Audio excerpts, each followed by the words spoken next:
Good morning. Thank you for joining us for NFI's first ever Virtual Investor Day. My name is Stephen King, Group Director, Treasury, Corporate Development, and Investor Relations, speaking to you from Winnipeg, Canada this morning. While we would normally host our Investor Day in person, we are excited to be able to host participants from around the world joining us virtually for this year's event. I hope that you enjoy the sessions and learn more about our businesses and markets through today's presentations. A few quick housekeeping items. Today, management will be primarily focused on discussing our business, vision, strategy, and future plans. As such, certain information provided today may be forward-looking and based on assumptions and anticipated results that are subject to uncertainties. Should any one or more of these uncertainties materialize, or should the underlying assumptions prove incorrect, actual results may vary significantly from those expected. You're advised to review the risk factors found in NFI's press releases and other public filings on SEDAR for more details. We undertake no obligation to revise or update publicly any forward-looking statement except as required by law. We also want to remind you that NFI's financial statements are presented in US dollars, the company's functional currency, and all amounts referred to are in US dollars unless otherwise noted. The entire event today will be virtual, with presenter slides on screen. A recording of today's event, including the presentations, will be posted on our website after the session. The event will be split into two 90-minute segments. The first half will include a presentation on NFI's Environmental Social Governance, or ESG, program, followed by a general overview of our business and strategy by NFI President and CEO Paul Soubry. We'll then hear more about our transformational NFI Forward initiative and conclude the first half with a panel of transportation and mobility experts to provide context on the transition to electric vehicles, including funding dynamics, infrastructure considerations, and adoption expectations. We'll then have a bio break for a few minutes. We will kick off the second half with a presentation on the evolution to zero-emission buses, what we like to call a Zevolution, and how NFI is well positioned to lead and benefit from this transition. Following that, NFI's business leaders will provide updates on their individual business units and various end markets. CFO Pipasu Soni will provide financial guidance for 2021 and our longer-term financial outlook. Finally, the Honorable Brian Tobin, Chair of the Board of Directors of NFI, will complete our session with closing remarks. To start things off, I'm proud to share with you our NFI Group video, which shows who we are, what we believe in, and where we're headed. Some of you may have already seen it at last year's Investor Day. This video was developed after an extensive project following the acquisition of ADL in 2019 to define NFI's why. We wanted to capture what drives us as a company, align our values, and clarify how we strive to ensure balance and benefit to all of our stakeholders. We canvassed our entire global team, customers, suppliers, and community partners, with the outcome being the definition of aligned mission, vision, and values. At the end of this process, we discovered that NFI's why is simply to move people. Our employees are moved to create the industry's best products using innovations and new technologies. Our products move millions of people around the world every day, and we are driven to provide benefits to the communities in which we live and work, and we strive to continue to move our business forward to deliver long-term sustainable returns for our shareholders. This is NFI's why, and we hope you like it. How far would you go to truly move people, to create something better and go where others won't? For us, good enough is never good enough. We are always pushing forward, always rising above. Because at NFI Group, we move people, millions of them, around the world, every day, through advanced technology and mobility solutions. They're all on different journeys and have different destinations, but they all trust us to get there safely. Their lives are in our hands. That's why we won't settle. We choose to lead.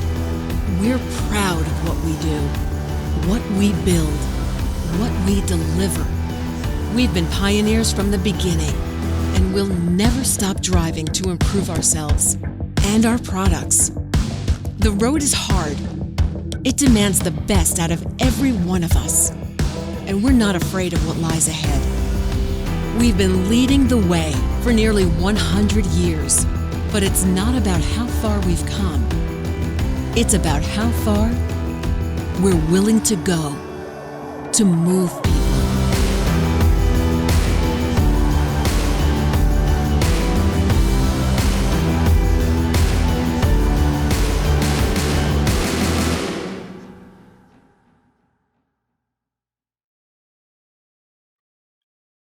We thought it was best to start our Investor Day with a discussion around ESG at NFI. The principles of ESG are critically important to us as they guide our operations and drive us to build solutions that create economic, social, and environmental change. As you just heard from my opening remarks and from our opening video, at NFI, our products are relied upon to transport people and their families safely, reliably, and responsibly every day. We never lose sight of that fact, and it's what keeps us focused on the future of our business and what's next, not only in vehicle manufacturing and parts, but in assessing the impact and influence our operations have on the world around us. Our organization is grounded in our core operating principles.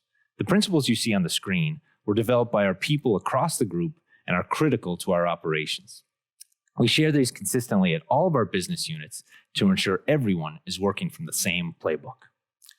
While Janice will touch on many of our internal initiatives, we wanted to start by focusing on the social and environmental benefits of our products, something we like to call the power of a bus. Buses and coaches can dramatically help cities reduce their carbon footprint and contribute to greenhouse gas reductions that are needed now.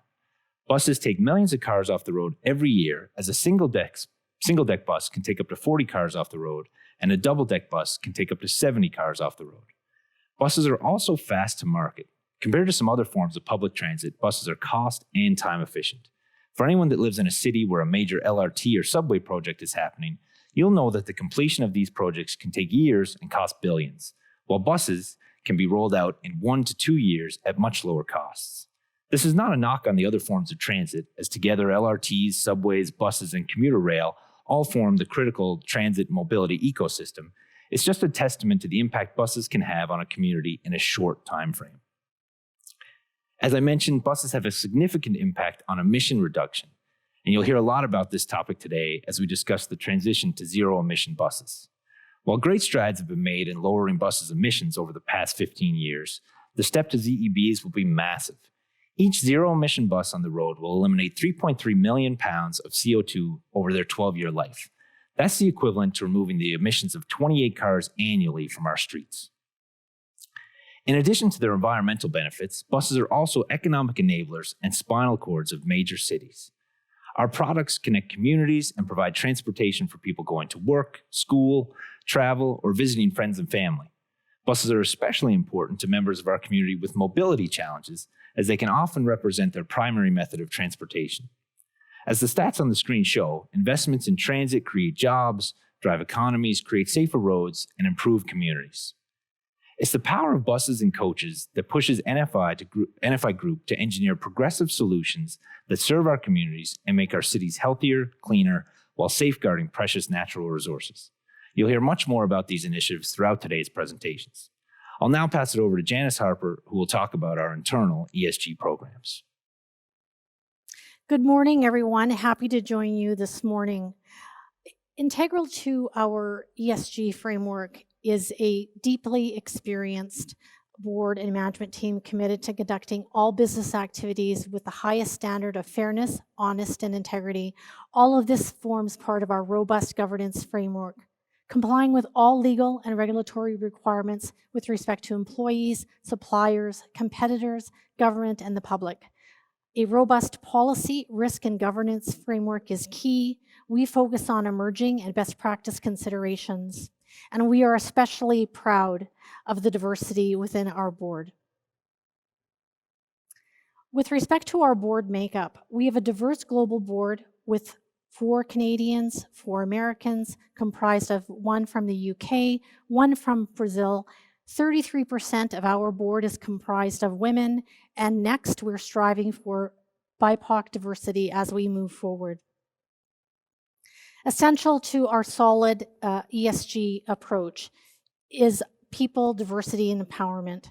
Our purposeful driven approach at this stage is focused on fostering a workplace culture that is inclusive, promotes continuous improvement, and embraces efforts to empower team members through employee listening channels such as surveys, 360-degree feedback, roundtables, introduction as well of employee engagement committees to make improvements in our workplaces through responsive actions. We conducted 2 COVID pulse check surveys this year in place of regular employee surveys to help understand the impacts of our safe work protocols, workplace changes related to the pandemic, and to assess the well-being of our team members. Our December pulse check survey, the results just in, 56% response rate from our employees.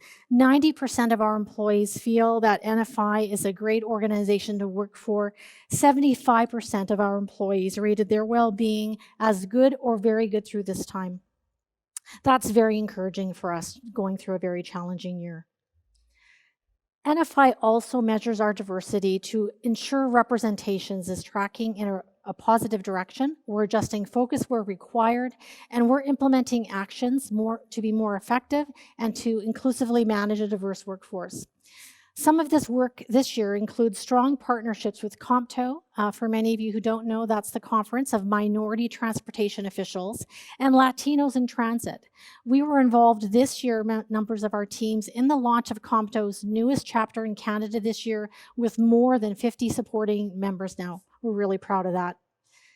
The events of this year have also illuminated the urgency for all of us to do more. At NFI Group, we will heed this call by advancing workplace inclusion through developing a culture of belonging, promoting and requiring inclusive leadership, challenging bias, nurturing diverse talent, and committing to building upon our practices to progress to a diverse future. Safety is something you've heard a lot about from our team over the years, and safety is foundational to everything we do. Our focus on occupational health and safety has resulted in strong and continuous improvements over the past decade. We will continue to invest in our operations, our people, our processes to drive and sustain improvements in safety in our operations.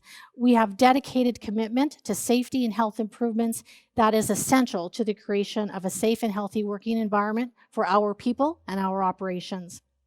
Our New Flyer facilities are ISO 45001 certified, and we are looking to expand these best practices approaches across other businesses and other facilities within the NFI family. We track quantitative metrics for both safety and environment. We monitor them over time, and we set clear targets for those metrics, and we will define our plan for how to achieve them to enhance our disclosure to you. COVID. Well, no doubt about it, that COVID pandemic has changed everything in so many of our lives, and it is and remains a challenge for us all. We continue to undertake exhaustive measures to keep our facilities and our people safe, and this information is publicly available on our website under Safe at Work Protocol. Our absolute focus remains on the health, safety, and well-being of our team, which is why we have undertaken considerable efforts to keep them safe this year. We are navigating through this pandemic with great sensitivity and caution, ensuring adherence and exceedance, in many cases to all government and health authority mandates. We understand that as a large employer, thousands of people count on us for their livelihood, and while absenteeism as a result of mandated COVID self-isolation, monitoring, and quarantine continue to impact our operations, we are working hard to minimize the disruption for our people each and every day. In March 2020, we proudly launched a community benefits framework as a holistic and national approach to workforce and community well-being. The NFI Group embeds itself firmly in the communities where we do business and where we work more closely with communities and industry groups on projects and the development of programs that support skill and career development for women and groups that are underrepresented in the workplace, such as women, Indigenous and First Nation groups, visible minorities, newcomers, person with unique abilities, preventing ableism, the LGBTQ2 community, and of course, youth. This slide shares some of the important aspects of our framework, and this framework serves as the umbrella initiative under which local community commitments are developed, they're described, and monitored to ensure benefits in the communities in which we work and operate. Local programs are comprised of a series of commitments, initiatives, and partnerships that are shaped and tailored to a specific community or to a facility with their input and their participation. These programs can contain many details, but include pathways of career development that can benefit the community and provide an avenue to sustainable development. These programs make us continually strive to do better as an organization and reach or surpass the targets that we've established. So a little bit about our environmental footprint, obviously critical to our ESG journey. While our products have a massive benefit to the environment, we also strive to do our part in how we operate our business. NFI is committed to protecting human and environmental health within our facilities to understand the impact of our operations, our supply chain, and use of our products and services on the consumption of natural resources, of energy, water, and the generation of waste. Prevention of pollution is a top priority, including waste prevention at source, characterization and elimination of wasteful practices, and recycling. Responsible, efficient, and sustainable use of natural resources such as energy, water, and wood products is critical to our efforts. Our environmental disclosure journey started, as many of you know, in 2018 with our first ESG report, and now we continue this journey through participation in CDP, and we'll be reporting there in summer of 2022. So a little bit more about our ESG journey.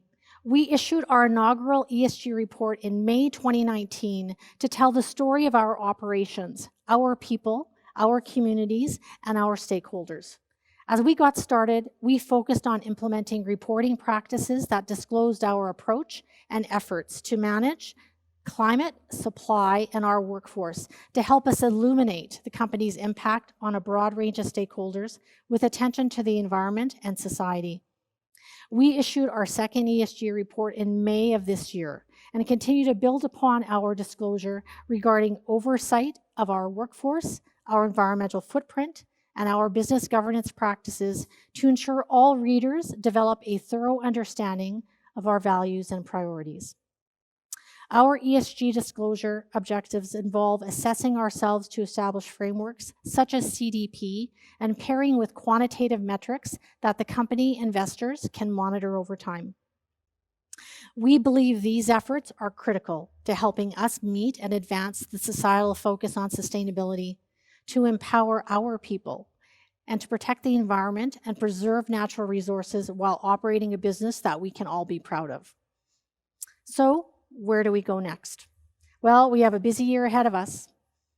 Our actions will focus on participating in CDP disclosure, as I mentioned, and reporting commencing in July of 2021 to report information on a broader range of environmental areas, to drive environmental disclosure that will help deliver sustainable returns, manage environmental risk effectively, identify cost savings opportunities, and reduce reputational risks. We are evaluating UN frameworks, such as the Universal Declaration of Human Rights, to ensure minimum standards that are upheld through our business and as a benchmark to ensure appropriate measures and safeguards are implemented. We are ensuring successful implementation of our Anniston Workforce Development Plan in association with our Community Benefit Framework. And alongside that, we are developing the next workforce development projects. We are also working with an external partner to develop a diversity and inclusion framework to help us move forward from our current progressing state to a more advanced state. This work will further transform our organization with the identification and removal of existing structural and behavioral barriers to improved representation and belonging, particularly in gender-balanced and BIPOC representation in our employee base and our leadership pipelines. We will, as you will be hearing, roll out our new zero-emission products that will benefit our customers and their customers. And we will steadfastly maintain our focus on safety systems and accountability that not only sustain our existing performance, but will improve upon it. We are working to bring together our people and harness our diversity in a way that creates a sense of belonging while enabling uniqueness. Inclusion is belonging. This sense of belonging couldn't be more exemplified than in this next video from New Flyer's manufacturing facility in Anniston, Alabama. We hope you enjoy watching it. Until next time.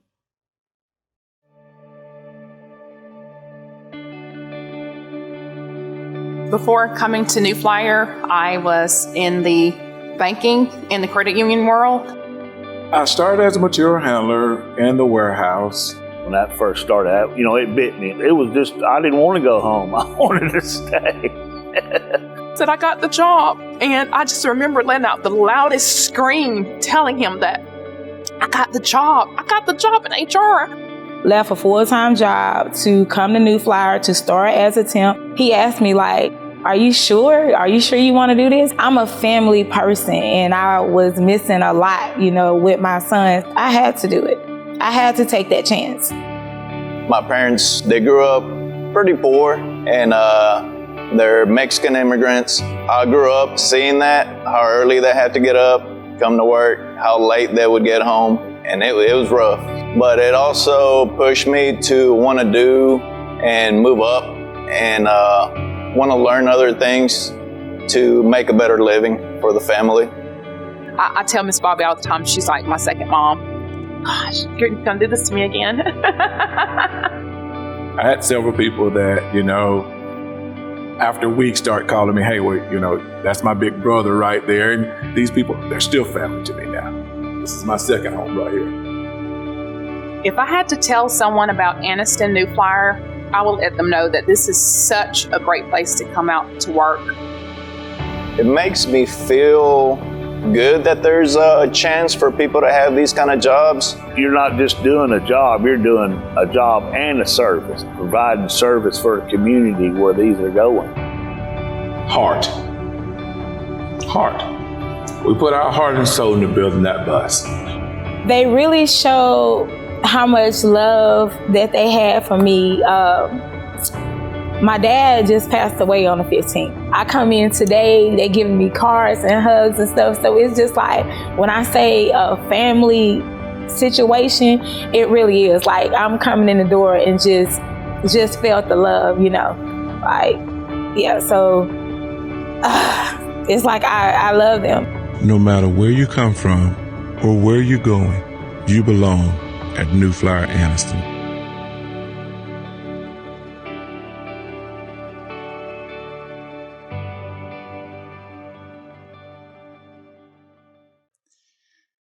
Thanks, Janice and Stephen. I hope you enjoyed that piece by our team members in Anniston, Alabama. We're incredibly proud of that team. Good morning, everyone. My name is Paul Subri, and I'm the President and Chief Executive Officer of NFI. And as much as I'd like to, 2020 is a year that none of us will ever forget. As the pandemic took hold in our geographies in mid to late March, few of us could ever imagine the dramatic impact it would have on our world. Coronavirus was especially disruptive to our customers. So while transit operators continued to deliver an essential service used significantly by frontline healthcare workers, they did so with varying their route structures and frequency and a heightened focus on sanitation and social distancing, and a dramatically reduced fare box revenue. Private motor coach operators essentially saw their businesses grind to a screeching halt, with travel restrictions and shelter-in-place mandates ceasing nearly all leisure or discretionary travel. So as Janice discussed, we faced the pandemic in our facilities with the utmost seriousness and diligently focused on doing everything we could to ensure the health and safety of our team members, our customers, and our supplier partners. Globally, we successfully navigated through over 600 positive test results of our team members, compounded by stay-in-place orders and isolation mandates with unimaginable levels of absenteeism. I was, however, incredibly proud of the way our team responded to the challenges of COVID-19 and their unrelenting focus to ensure we supported our customers through the pandemic, including supporting vehicle inspections, revising our delivery schedules, spare parts support and maintenance assistance, and providing an enhanced offering of clean and protect safety products. You'll hear more about the impact of COVID-19's had on our markets during the business updates later in today's presentation. And you'll also hear about the opportunities that we see coming out of the pandemic. While Q2 2020 was a massive challenge, the second half of 2020 showed signs of recovery. And with our deliveries in Q4 20 now behind us, we are able to reaffirm our 2020 adjusted EBITDA guidance of $145 to $150 million EBITDA. Pipasu Soni, our EVP and Chief Financial Officer, will provide more details in our 21 guidance and our outlook later this morning. Now, when the pandemic first started, we had limited information to assess how long or how deep the pandemic would be and what the impact specifically would be on our business. So we moved quickly in April with our credit syndicate partners to obtain covenant relief. And as we progressed through 2020 and developed our 2021 and longer operating plans, we begin to anticipate the strong cash flow improvements to provide us with the liquidity to fund operations and dividends and to pay down our debt. But we also realized very quickly with lower trailing results, we would likely have covenant calculation challenges early in 2021. So again, we worked with our banking partners to develop another amendment to our credit facilities that would provide relief in 21 and more flexible covenants through 2022. The end result is we feel very well positioned to work through the market recoveries and the execution of our cost reductions across our business.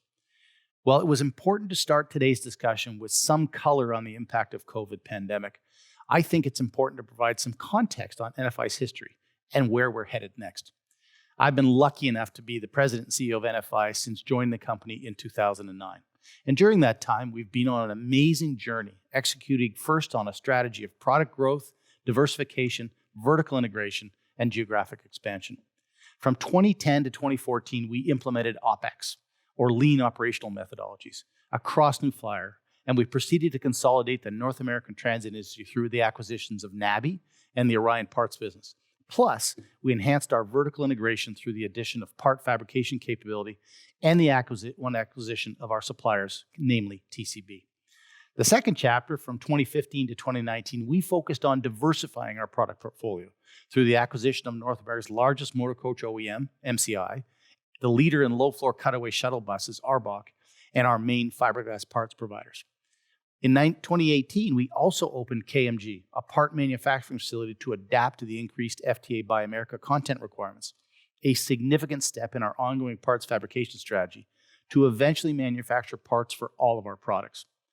2019 saw us expand for the first time outside North America with the acquisition of Alexander Dennis, providing us leadership positions in the UK, Hong Kong, and New Zealand markets, and customers in Europe, Singapore, and Malaysia.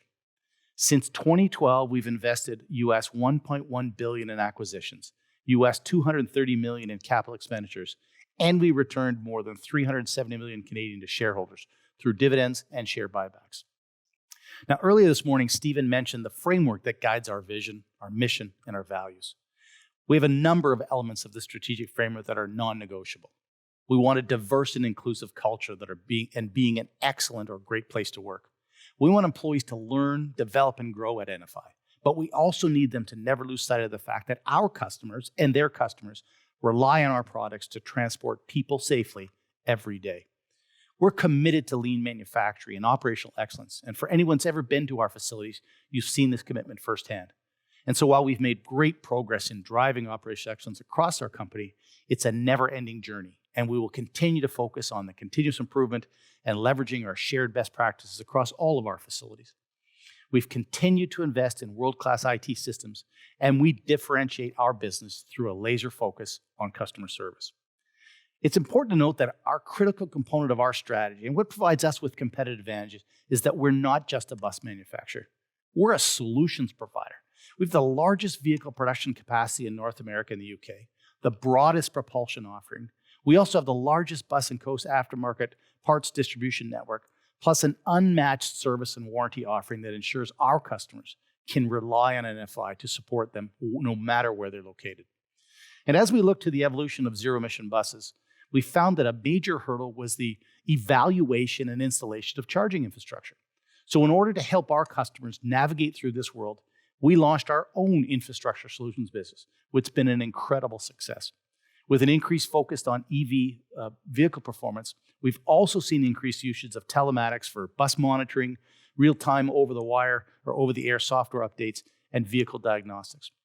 This is a space that we know well, and we've been introducing technology in our vehicles for years, and now using the collected data not only to track performance, but also to help our customers with their route planning and their vehicle optimization. A fundamental differentiator of NFI has been that we are the market innovators. There seems to be misconceptions in the market on this point. Some see us as a legacy vehicle manufacturer that doesn't have the ability to change or innovate, that will be disrupted by the change to EVs or promises by startups. Nothing could be further from the truth. NFI's history is painted with innovations. In fact, we've been consistently disrupting ourselves and our markets for decades. We were the first to develop low-floor buses in North America, the first for programmable logic control and first for articulated or bendy buses, the first to offer compressed natural gas or diesel hybrids, the first with low-floor cutaway buses, the first with double-deck low-flow pro buses, and so forth. Innovation and disruption is what we do. This focus on innovation is especially critical now. As you no doubt have seen in the news, people are taking and talking about zero-emission electric vehicle revolution. We see this as not a revolution, but more an evolution, or as we like to call it, a zero-emission Zevolution. It's not a matter of if, it's a matter of when. And it will take time to transition to zero-emission buses. But we're excited about this evolution, as it's one we've been preparing for decades. We built our first electric trolleys, I think for San Francisco in 1969. We built our first hydrogen fuel cell buses in the mid-2000s and put a fleet of them in service for a very high-profile contract in 2010 for the Vancouver Olympics. What we've seen that the change to electric vehicles is coming, and we've been building capacity and capability to support that transition over the past 10 years. We've already made significant investments that were already in our facilities, our engineering, our expertise, our supply chain, and now we have North America's largest zero-emission bus and coach production capacity. We also have more ZEBs in service in North America and in the UK than any other provider, and we offer what is the industry's best and broadest product. Now, later this morning, I'll explain perspectives on our future and our visions of the future of mobility and the factors that will drive and challenge the adoption of zero-emission buses, or quite simply, how and why NFI is going to lead this evolution.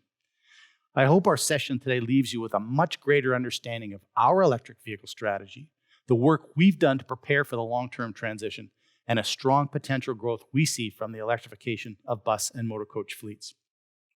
At our last Investor Day, we discussed our strategic imperatives and our group priorities. Those haven't changed. Growth, cost optimization, innovation and adoption of new technology, and customer employee satisfaction. So while COVID has definitely disrupted our plans for 2020 and impacted our results, our core focus has remained on those same areas.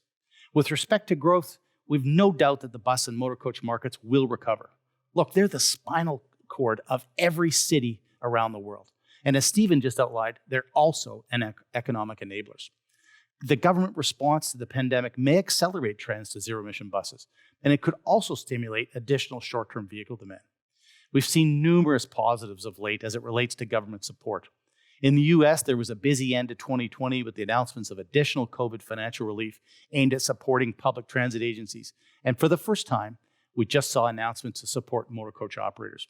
While much of this will fund operations that will benefit our parts business, some of these appropriations will help and will be used for vehicle purchases. In addition to the relief funds, the US government also approved a $1.2 billion capital program funding for 2021 bus appropriations. This is a critical component of the funding as many U.S. transit agencies rely on those appropriations to fund 80% of the capital cost of their bus purchases. We're also excited to see where broader long-term funding initiatives in the U.S. go with the new Biden-Harris administration and the steps they're going to take to evaluate the proposed $494 billion Invest in America Act, which includes a 5-time increase in funding for zero-emission buses from the previous FAST Act and additional funds for charging infrastructure upgrades and general bus procurements. As the UK government now moves past the successful and long and drawn-out Brexit, we expect continued momentum in their recent bus infrastructure announcements by rolling out more details on their long-term £5 billion plus national bus strategy, which included the procurement of up to 4,000 zero-emission buses. In Canada, late last year, the government announced $1.5 billion in financing to support the purchase of ZEBs through the Canadian Infrastructure Bank. And we are looking forward to seeing that program finally be rolled out. Now, as I previously outlined, NFI has grown organically and through acquisition. The majority of the acquired companies that we operated as standalone businesses under the NFI Group umbrella. And while there are benefits to that strategy, as we look to the future, we see significant cost saving and optimization benefits from having a more integrated business. As part of our original 2020 plan, pre-COVID-19, we identified numerous projects that could achieve our goals of driving standardization, integration, and collective approaches across the group. To realize on those goals, we launched the NFI Forward initiative in August. NFI Forward is a group of projects and initiatives to transform our company from a holding company into a far more integrated business. Once complete, NFI Forward will lower our annual overhead and SG&A by about 8 to 10% from 2019 levels. The results to date have been very, very impressive. So before we advance to the rest of today's sessions, let me quickly recap the key components of why we believe NFI is a strong investment today and for the long term. We're the number one player in North American transit with New Flyer, with a 41% market share in vehicles in the top 25 cities. We also have 46% share in North American motor coach market with MCI. Through Alexander Dennis, we're the world's leading supplier of double-deck buses, and we have 72% market share in the UK transit. We have over 105,000 vehicles in service every day, built by creating long-term and proven relationships with all of our major customers in our primary markets, and it represents a long-term replacement opportunity. We know how to produce highly customized vehicles in the manufacturing setting. This isn't an easy process to replicate, and it's taken us years to perfect. It's an area of competitive advantage, and is one of the reasons we've been able to deliver for so many of our customers. While we have placed significant focus on zero-emission electric vehicles, we are propulsion agnostic, and we're the only manufacturer with the ability to produce clean diesel, compressed natural gas, diesel electric hybrid, battery electric, hydrogen fuel cell electric, and electric trolleys, all on proven and common production lines and platforms. We're the leading manufacturer of zero-emission buses in North America and the UK. We offer the broadest offering of zero-emission vehicles, including battery electric, hydrogen fuel cell electric, and electric trolleys. And we already have electric vehicles in 15 of the top 25 cities in North America, and a 70% share of UK's electric vehicle market, and now a growing presence in EV in New Zealand, Hong Kong, and Europe. We have the ability today to produce between 6,000 and 7,000 vehicles per year of any propulsion type in our facilities. And to prove that, we produced 5,600 vehicles in 2019. In addition to expertise in manufacturing, we have a nearly $400 million aftermarket parts business that provides a recurring revenue stream and support services for all of the largest transit agencies and operators in North America and the UK. At NFI, we don't speak about hypotheticals or what ifs or unfounded promises of growth or share or margin. We're the leaders, and we deliver upon our commitments.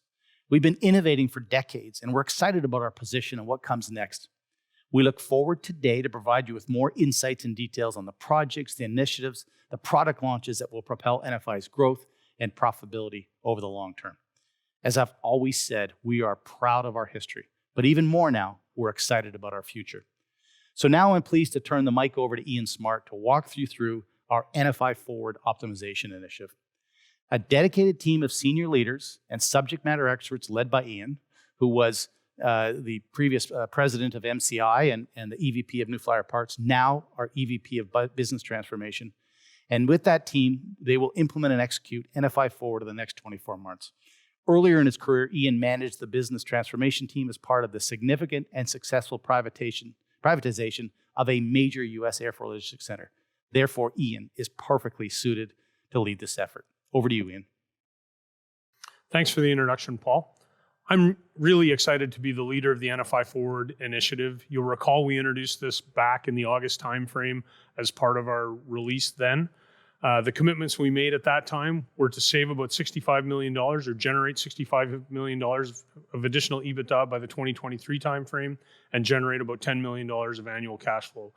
Across the organization, we've developed and are executing on a number of different initiatives to do this. I'm going to talk a little bit about each of those initiatives and give you some background.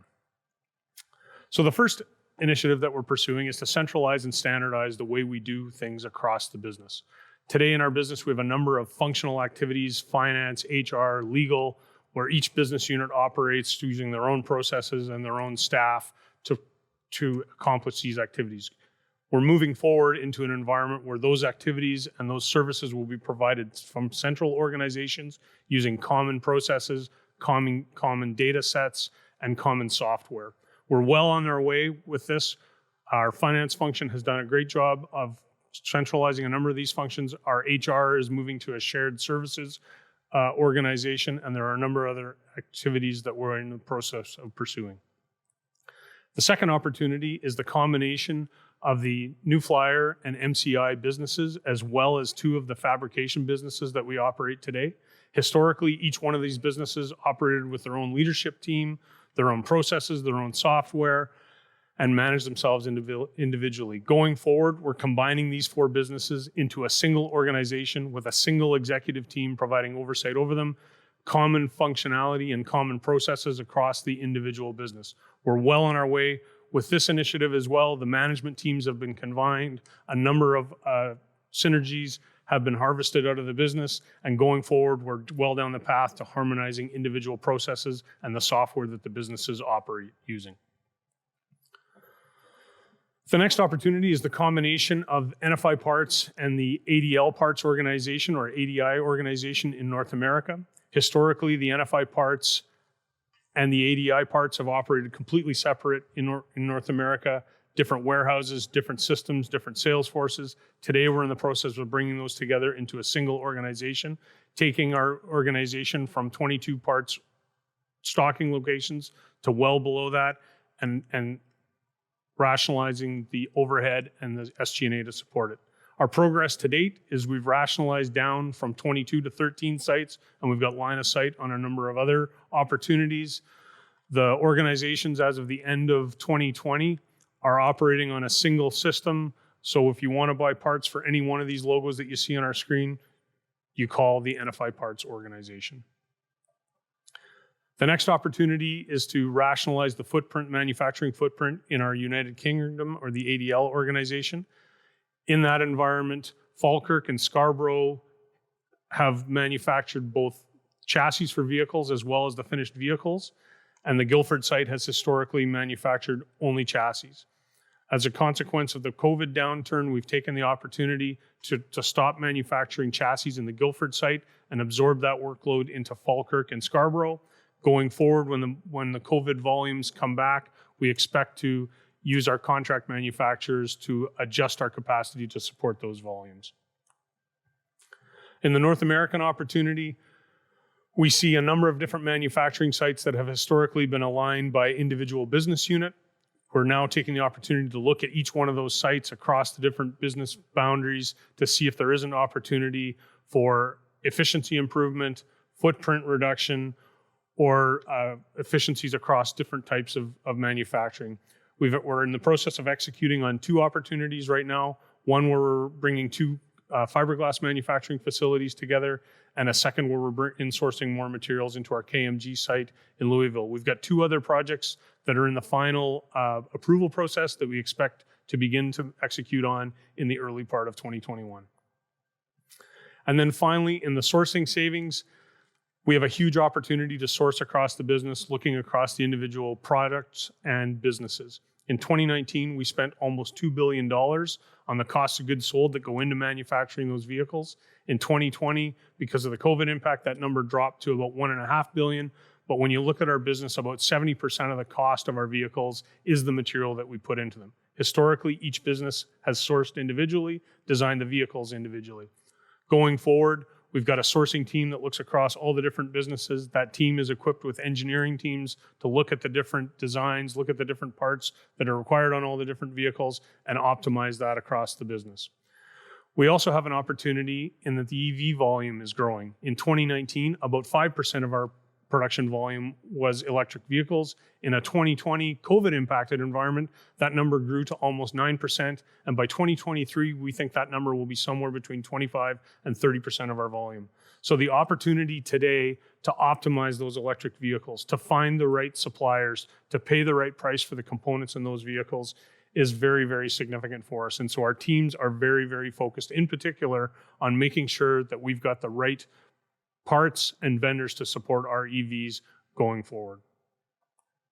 And then finally, to summarize the entire opportunity, again, back to the August timeframe, we committed to a $65 million opportunity. That $65 million breaks down to $20 million of direct manufacturing costs, $25 million worth of manufacturing overhead, and $25 million worth of SG&A, as well as $10 million worth of cash flow. You can see in 2020 through the Q3, we'd recognized $13.5 million. We're on target to deliver $18 million worth of savings through 2020. And in each of 2021, 22, and 23, those numbers will grow until finally we deliver the $67 million that we committed to back when we announced the NFI Forward. So I'm really pleased and excited about the progress we've made on NFI Forward. Again, we're on the journey to move from a holding company to an operating company. And as things stand, we've got clear line of sight on delivering to those targets. Thanks. Back to you, Stephen. Thanks, Ian, for that detailed update. We're now at a very exciting part of our event where we hear from industry experts in mobility and transportation. The panel will discuss several topics, including the impact of COVID-19, the current funding dynamics in Canada, the UK, and the US, their views on the transition to zero-emission vehicles, and the impacts of technology adoption within mobility. This panel was recorded virtually late last week, and we have chosen to air a shortened version as part of our Investor Day today. Following today's event, a full uncut version of the panel discussion will be available on our website. I encourage everyone to watch this full version, as it is an excellent discussion that touches on many of the issues that investors often ask us about. Our moderator for this event will be New Flyer's Vice President, Sales and Marketing, Jennifer McNeil. Jennifer is a catalyst for the development of NFI's zero-emission vehicle programs and a dedicated contributor to transit through a variety of board roles in Canada and the United States. Over to you, Jennifer. Good morning. My name is Jennifer McNeil. I'm the Vice President of Sales and Marketing for New Flyer and MCI's public sector markets. Today it is my privilege to welcome our panel of industry leaders and innovators who have graciously offered to share their perspectives on the public transit industry in NFI's main markets, the United States, Canada, and the United Kingdom. I'm honored to be joined by Mr. Paul Skatelis, the President and CEO of the American Public Transportation Association, Dr. Josipa Petrunic, President and CEO of the Canadian Urban Transit Research and Innovation Consortium, or CUTRIC, Mr. David Brown, Group Chief Executive of the Go Ahead Group PLC, joining us from the UK, and Mr. Danny Iliou, Zero Emissions Fleet Strategic Planning Manager for King County Metro in Seattle, North America's fourth largest transit system. Welcome, panelists, and thank you so much for joining us today. First of all, let me wish you all a Happy New Year. I have to say 2020 was quite a year, especially for those of us whose purpose in life it is to move people. When COVID hit and cities locked down, intercity travel and tourism came to a halt. But as an essential service, public transit has endured, providing transportation to essential workers, healthcare professionals, and citizens who need it most. And at the same time, the industry was navigating to the early days of planning and deploying zero-emission technologies into their bus and coach fleets. So David, the UK public transit model is a very different model than North America, with private companies operating public routes and a more focused reliance on the fare box. Can you share with us your experience over the past year and your view on ridership recovery in 2021 and beyond? Yes, I mean, it's a very similar picture. One of the things to be clear, we run in the UK a combination of regulated and deregulated services. So in London, they are regulated by Transport for London. I used to run all the buses in London, for instance. And outside of London, they're deregulated. So you set up a bus route and you take the risk in terms of the fare box, basically. But in the end, it doesn't really matter. It doesn't matter whether you're a public sector or a private sector. You have to have customers and you need that customer income in order to survive, whether you're trying to run buses publicly in Transport for London or myself commercially outside of London at this moment in time. So we're all dependent on customers, end of. And what we've seen is in the UK, we're now in a third lockdown, and the fluctuating numbers of passengers reflect what's been going on in terms of government messaging, what's happening on lockdowns, what's happening about the local environment. And we've also had regional variations as to, dependent upon how strong the virus has been in those different areas. So we went down in March down to about 25%. This is on buses. And as Paul said, we had a similar experience on trains, except it went down 90% on the trains. And then it's fluctuated as the lockdowns have changed and government messages have changed. So we did get up to, in the early autumn, up to 60 to 70%. And we started to feel more confident at that point. There is a relationship with the amount of service provision we're putting out. So the service provision we're putting out is enough to take all the key workers. So we're key workers taking key workers. And B, enough to do social distancing, because we wanted people to feel comfortable and confident about travelling by buses. And C, also, we've been reliant upon government funding. So in the end, the government has stepped up and actually contributed to both public sector and private sector in providing key services. So we're really pleased that we've been seen to be a key service. And I'll just repeat all the issues that Paul has said. Everybody's stepped up, whether it's been the trade unions, whether it's been our drivers, whether it's been the local authority people, whether it's been people providing money. People really have stepped up and played a brilliant role in making transport work. So the question is, what happens next? How quickly and how many are going to get back on travelling on buses? Now, I think there is going to be a difference between buses and trains. And on the bus side, people are dependent upon buses. Key workers are dependent. The demographies are different. And so I'm confident that we will get that ridership back. It won't be to 100% during 21, but we will get that ridership back. But it is so dependent upon government messaging. If we can't get government messaging right to tell people it is safe now to travel by public transport, then it is a much, much harder uphill battle. So we need this combination of more service provision plus government messaging, and we will do the rest, is my sort of view at the moment. The positive side of all of this is that the car traffic has gone back to its previous level, if not worse. And the messaging we're trying to say is you cannot have a car-based recovery. Car-based recovery will just bring all the problems that we've had before. And what we're hoping is the government will stick to its promises of saying we want to invest in buses, we want air quality issues, and we recognise the benefits that public transport bring also for air quality, but also for health and well-being, because people get exercise by travelling by public transport. So we're hoping that the wider government messaging will come back, plus government messaging about being safe to travel, and we're ready and waiting to take people and get that ridership back. Looking forward, I think it's safe to say that future policy decisions and the mobility investments also need to have this longer view to help the communities navigate through not just public health, but also social, environmental, and financial shocks. I'd like to turn my next question over to Dr. Josipa Petrunic, President and CEO of QTRIC. So Josipa, the Trudeau administration recently announced the Healthy Environment and Healthy Economy Plan, which includes additional investment in zero-emission public transit. Can you share your perspective on how this plan aligns with QTRIC's 5-point plan to build back better public transit, and what additional actions are needed to accelerate zero-emission bus adoption across Canada?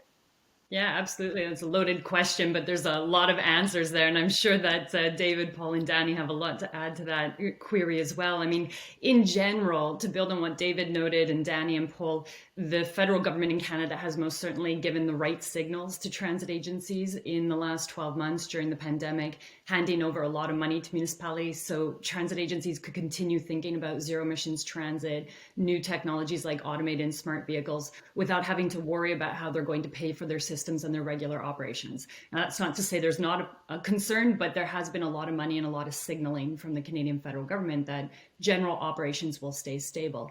And so that's allowed agencies to really think about zero emissions buses and fuel cell buses and the new zero emissions technology of the future. The federal government also released at the end of last year an environmental plan of action that identified public transit as critical and core to greenhouse gas emissions reduction.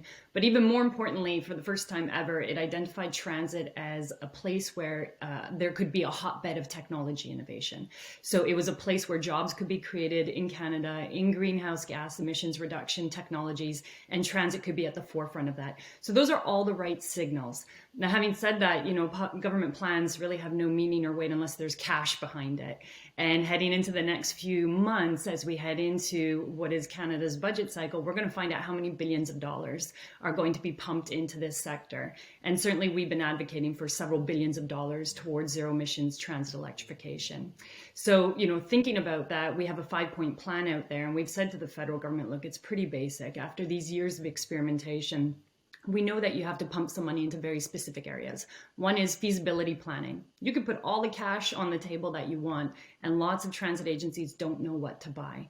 because it's not a one-to-one bus replacement. It's a systems engineering issue. It's an energy overhaul. It's a deep technology transformation. So put billions of dollars out there, and most of our transit agencies actually don't know what systems to buy. Battery electric chargers, fueling cell systems, demand management systems. It's a lot of technology. So that was point number one, fund the feasibility stuff, because that's the cheap stuff to get to the more expensive stuff. And that's going to save us all a lot of headache down the road.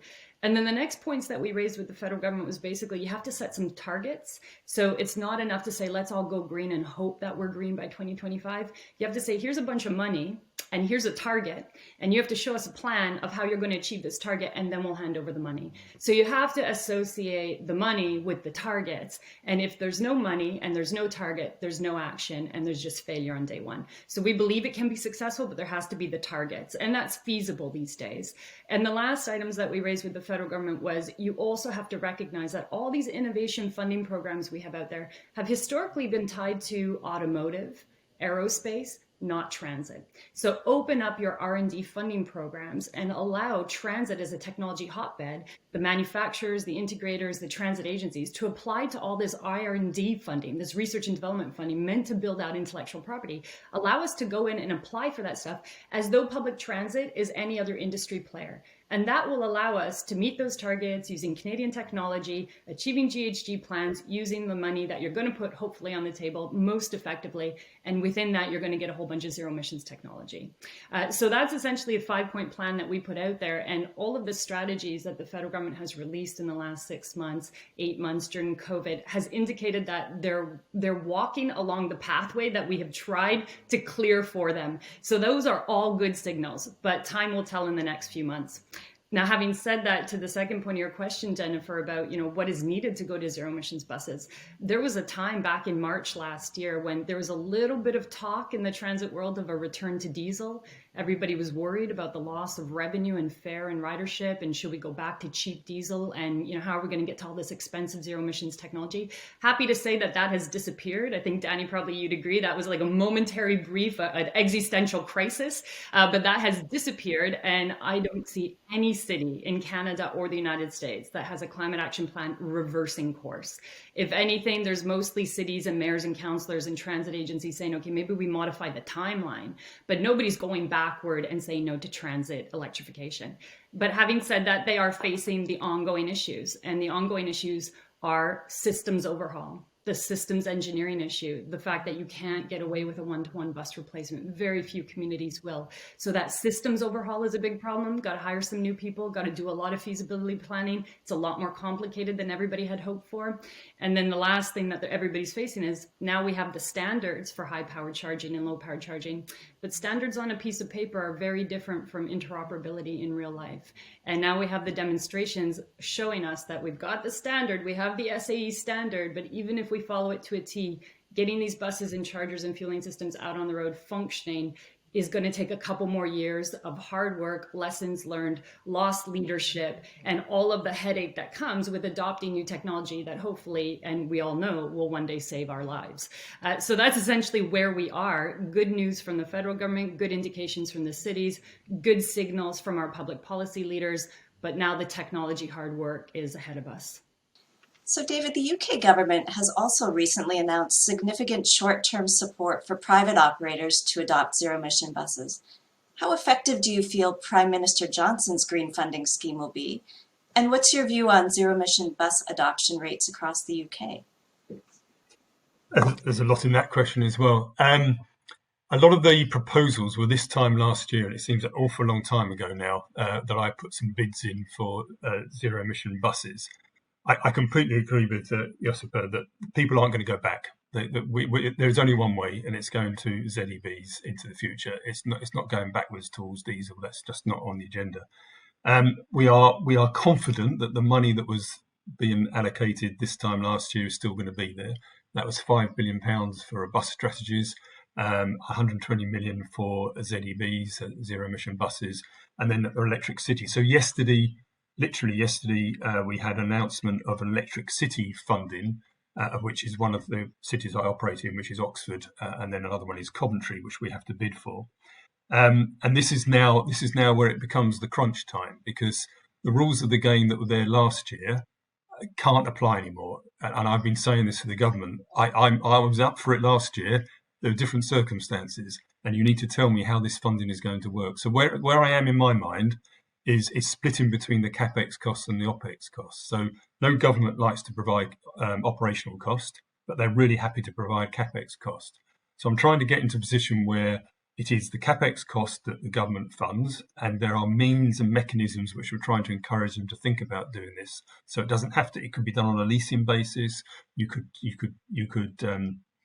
get other operators in the market that currently do rolling stock on trains to do something on buses. You can change the business model that exists if you want, but you've got to fund that capex, because the jump from a Euro 6 to electric is double the price for anyone. It's 200 to 400 roughly. There's no way you can pay for that in the current climate. And then we will look after the operational cost, and we need to work through understanding those operational costs of ZEVs going forward. I think part of your question was, is it going to happen? I did used to work for Boris Johnson when I was working for Transport for London. I actually introduced his Route Master buses for him. I saw him recently.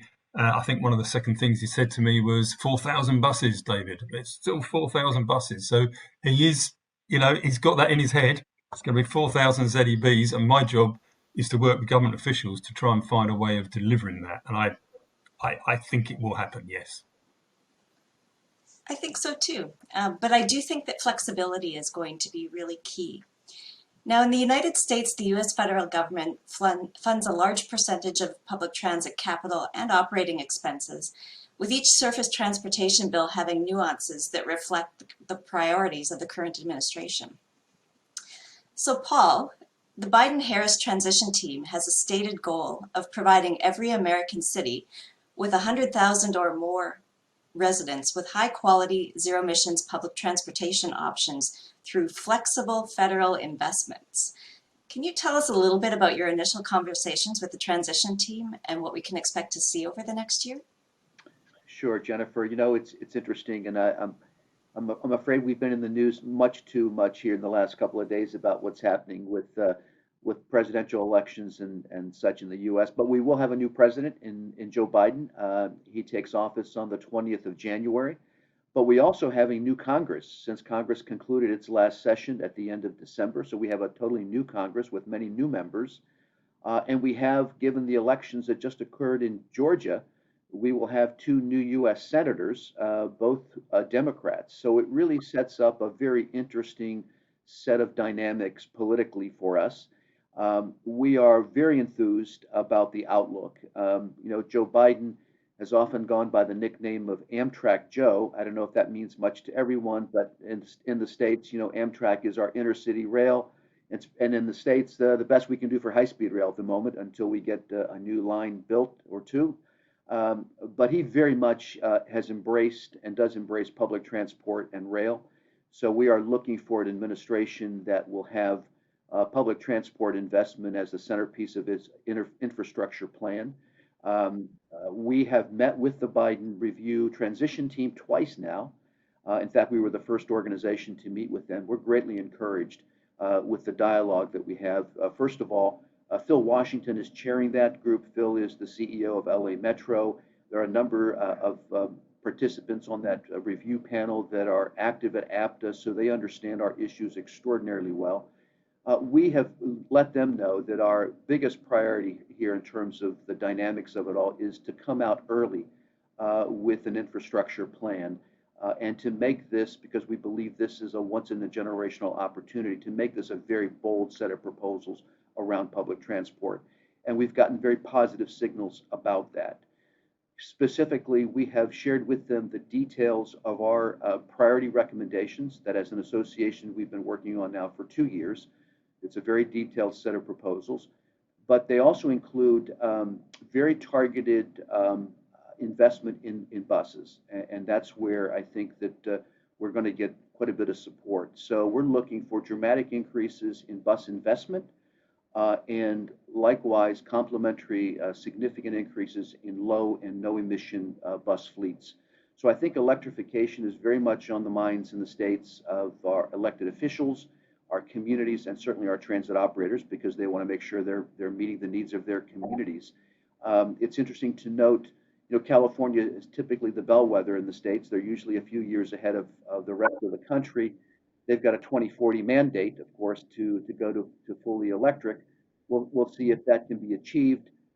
I think our agencies, by and large, are very much supportive of moving forward. The question always is, how rapidly can they do so when they do have to deal with the economics and the realities about what buses cost and the like. But I think the federal investment and the priority that we're looking to see highlighted will go a long way to picking up the pace in the states for that investment.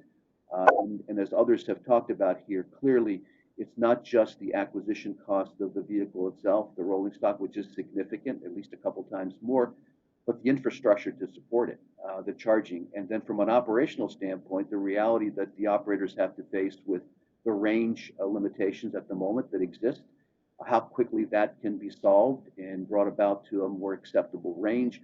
These are all the things that everyone is dealing with. But I think in the States, it's happening at two levels. There's a technical level, which you have to deal with the reality of getting the service out and trying to do it cost effectively. And there's the second piece of the marketing. Nobody wants to be in the corner, not moving forward aggressively in terms of meeting some of the climate issues and the sustainability issues that electrification provides. So interesting time. I think we will see a pickup in the pace in the States here very shortly. So Danny, King County Metro has actually been on the forefront of zero-emission public transit, beginning with the deployment of electric trolley buses more than 75 years ago. During the last few years, King County has been testing multiple vendors' battery electric buses. Can you tell us a little bit about how KCM has approached the vehicle assessment and transition, including maybe some of those key lessons learned and major areas of concern related to adoption at scale? Ooh, that's quite a bit to unpack there. But I'm glad Josipa started a little bit earlier with some of the complexities. And we operate battery electric buses, we operate electric trolley buses, and we operate diesel electric hybrid buses. Through all the bad that happened in 2020, one of the good things that happened with us is we retired our last straight diesel buses. And that was a big moment for us. Unfortunately, we couldn't celebrate the way we wanted to, so maybe we'll do something in 2021. That being said, in order for us to prepare to evaluate the technology, we tried to look back at our experience with introducing diesel electric hybrid buses into the fleet. And that was a much smaller transition than battery electric buses, or for the folks that go with hydrogen, will be. But then what we did is we looked internally, we leveraged our knowledge from our trolley system, which has infinite range. Trolley buses can operate 24/7. They never really have to come back to the base except to get cleaned. So that's kind of like a weird model that there's not a lot of experience in the transit world with, unless you go to Europe, of course. And then we looked at what do we currently do with our hybrid buses? What do we want to do with the battery electric buses? Is hydrogen a good fit at this point in time? And the answer was not really, not at this time. It's in our toolbox. It's something we're going to review periodically to see if it makes sense at some point in time.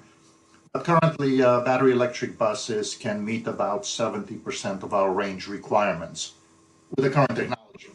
And of course, we expect the technology to get a little bit better.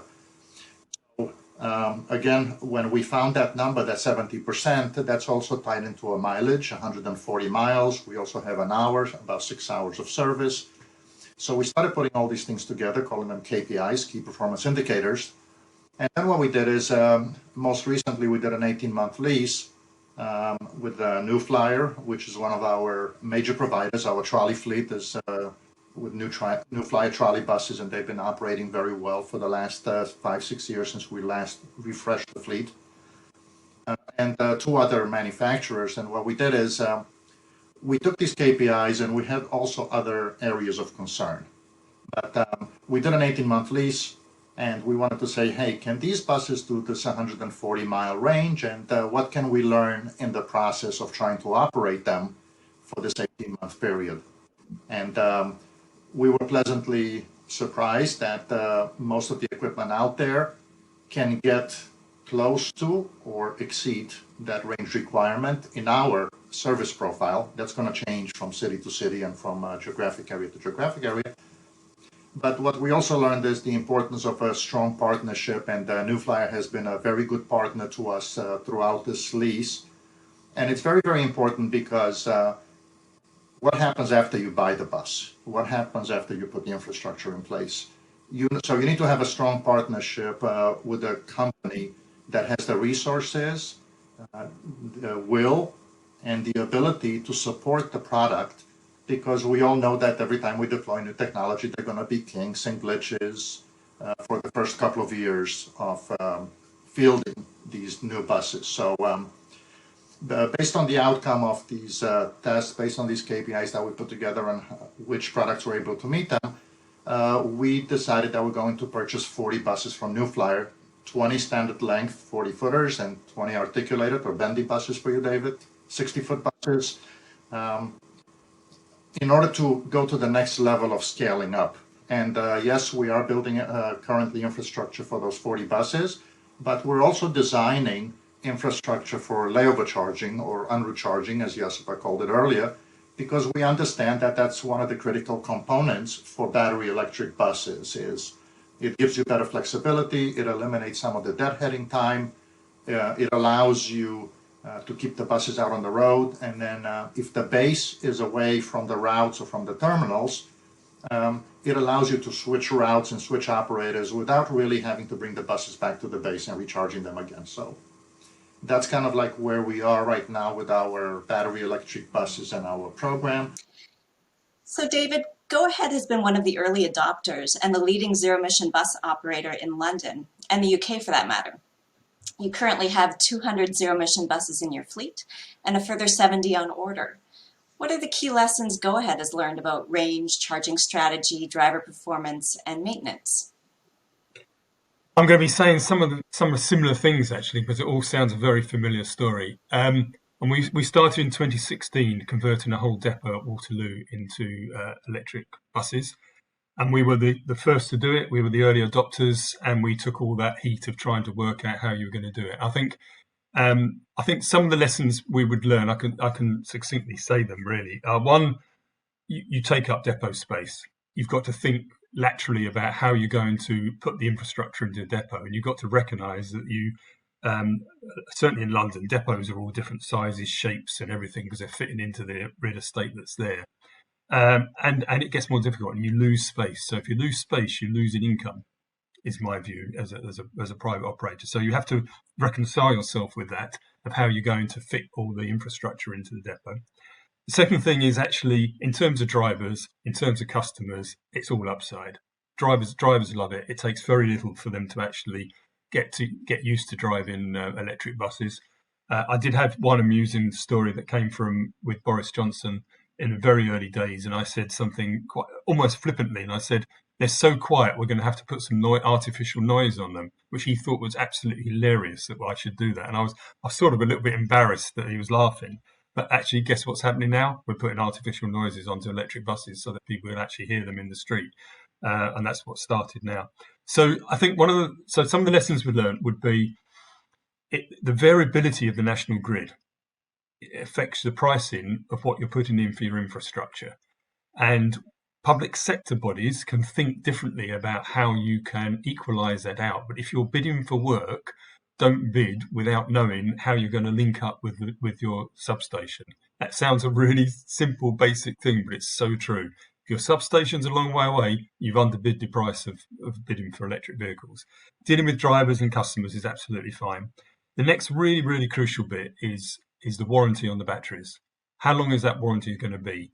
And what's going to happen when it falls out? Because if we could guarantee that warranty of the batteries for the life of the vehicle, let's say we're talking 12 plus years, and at the moment the warranties are for half of that is a big unknown for us. So although we've been running electric buses since 2016, we still are not 100% sure of the operational cost of running electric buses. So we think they're about 20 to 30% cheaper, but the big unknown is what's going to happen with the warranties on the on the batteries. And that goes back to my earlier comment. What I've tried to do with government and everybody is separate out the CapEx cost, which is double and is a different issue and a different way of solving it, from the operational cost, which becomes my problem, and trying to work that one through. So that is still an unknown element.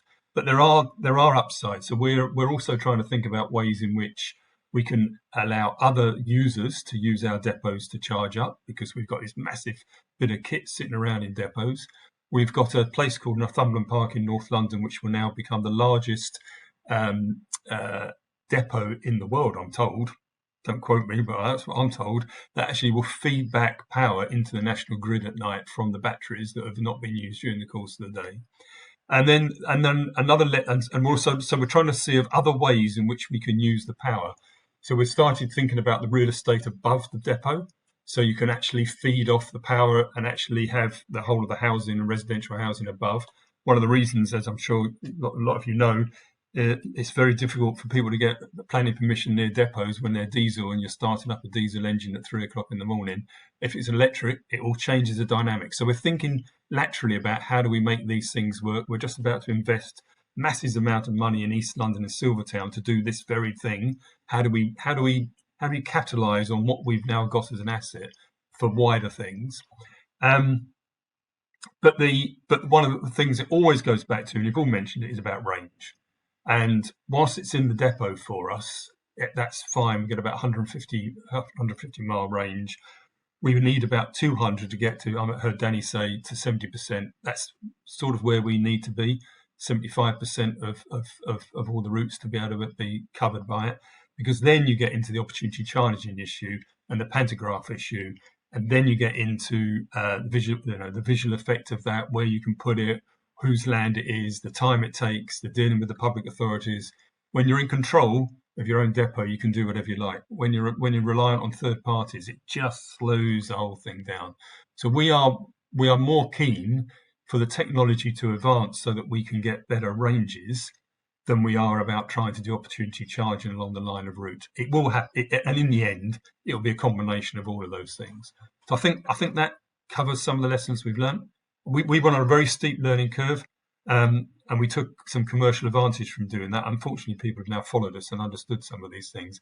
And we have, I think Danny, you said it, we have honestly been very upfront and have had more visits to Waterloo Depot from around the world than I think the United Nations has got countries. We've had everybody there looking to see how we've done it, and we've shared what we've been doing with anybody that wants to come. So, Josipa, in December, the Trudeau administration also announced the hydrogen strategy for Canada. QTRIC has been involved with operators that are evaluating both battery electric and hydrogen fuel cell electric buses. Can you share your perspective of pros and cons for each approach? Mm-hmm. Yeah, well, I mean, I first have to say it's great that a hydrogen strategy finally came out at the federal level, because we've been working on this for years. And it goes back to that whole idea that it's one or the other. And finally, we got to a stage where we're all recognizing that hydrogen is part of the electrification platform of the future.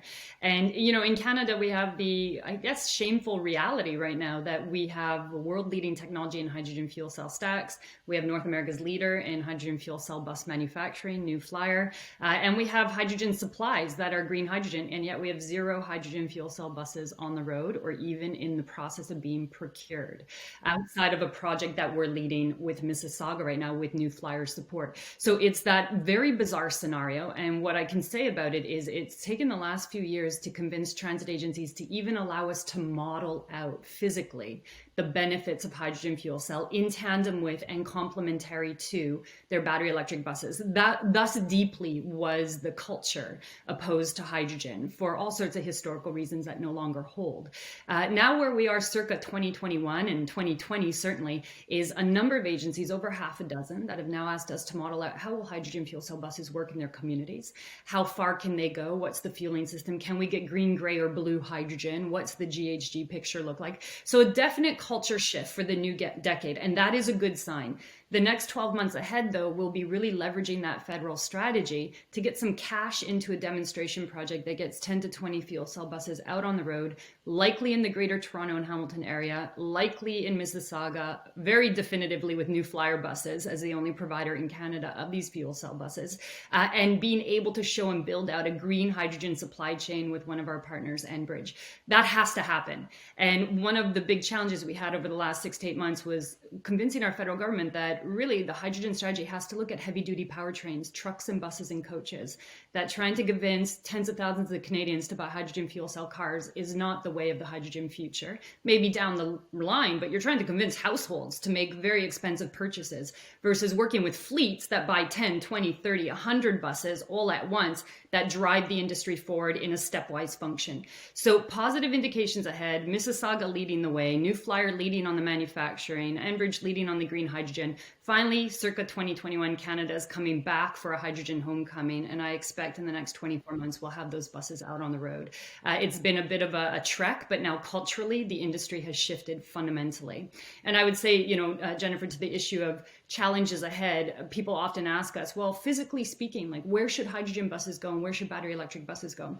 Well, physically speaking, from an engineering perspective, as everybody knows on this panel, the hydrogen fuel cell buses in Canada are battery electric buses with range extenders, right? They're not fuel cell stack heavy, they're battery heavy. So they perform as well and as beneficially in the same places that battery electric buses perform, which is like stop, start, heavy, dense downtown traffic. Put them out on a highway and they're going to perform less efficiently in terms of the comparison to how a diesel engine is designed. But nonetheless, we see 3 areas where hydrogen fuel cell buses are really going to have a strong performance. That is, 1, in the areas where the blocks are very long, lots of interlining, lots of blocks, lots of trips, so long kilometers with no downtime. Because to Danny's point and to David's point, if you have en route charging, you have infinite range. Doesn't matter how big your battery pack is. So if you don't have access to en route charging, you don't have a charging solution, or you have very low downtime, then hydrogen is probably going to be your solution. The second area where we're seeing it really take off is on those high-speed routes, not because from the laws of physics perspective, it's much more efficient to apply a fuel cell bus to high-speed routes. It's not. It's because of the low downtime and high speed burn through your battery situation. And so we're seeing the high-speed routes, the highway routes, plus those long blocks where you don't have downtime, you can't structure it into the schedule. That's really where hydrogen is the low-hanging fruit for deployment. Thereafter, it's going to be exactly as you say, David, after some years of experience, where are the pennies being saved of one over the other, CapEx versus operational cost. But right now, those are some of the early deployments that are a necessary must. The last area where we're seeing deployments are, like in Mississauga, where it's a real estate issue. It's not an energy systems issue, it's a real estate issue. Their facility does not have the space for chargers in depot or the property rights en route. So you're looking there at hydrogen on day one because of a real estate issue and none other than that. The lockdown of cities over the last year has actually proved several things, I think, to the world. It did show us that reduced traffic could produce a significant impact on CO2 emissions and therefore climate change. It also showed us an increased demand for urban space and this need for complete streets where cities are designed for people and not cars. And it showed us that many jobs could be accomplished in a work from home scenario, kind of like this one. So Paul, final question. Can you share your thoughts on how cities and public transit will be shaped by these lessons in the long term? It's an interesting question that we're spending a lot of time thinking about with many of our partners, our members, agencies, and the like. And I will say, no one can predict exactly what this return to the office will be like. I happen to be a big believer in the importance of cities. And that our cities aren't just going to go away, even though in this moment in time, albeit this longer moment that we have, it's 10 months now and likely to go at least another 6 months or more, we're all doing and adapting as we need to. Not because we want to, but because we need to, right? We've got all the lockdown orders, the shelters in place, the social distancing. So we're doing everything that is expected of us in order to be safe and not to contract the virus and not to spread the virus. I don't think that's the mode that we want as a society to be in. And I think once we get through the vaccinations, once we make the transition to this other side of the pandemic, I believe our cities and our public transit systems will come back to life.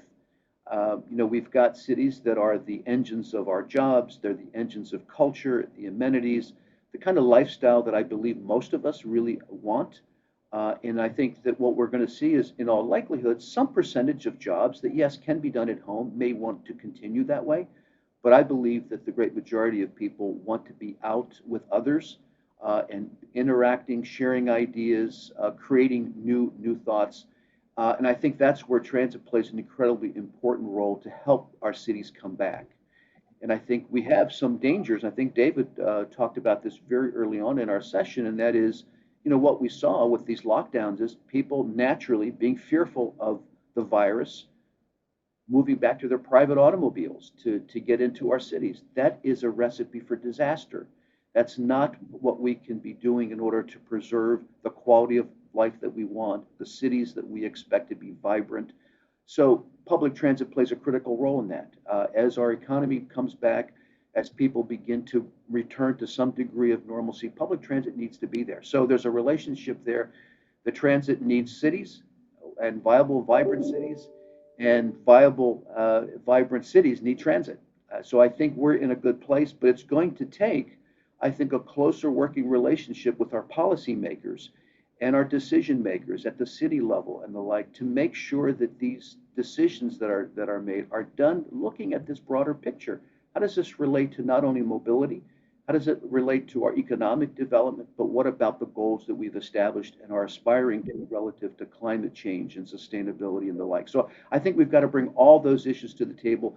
And as a transit organization, whether it be a transit operator or a transit planning agency, we need to be at the table to help formulate and shape these decisions.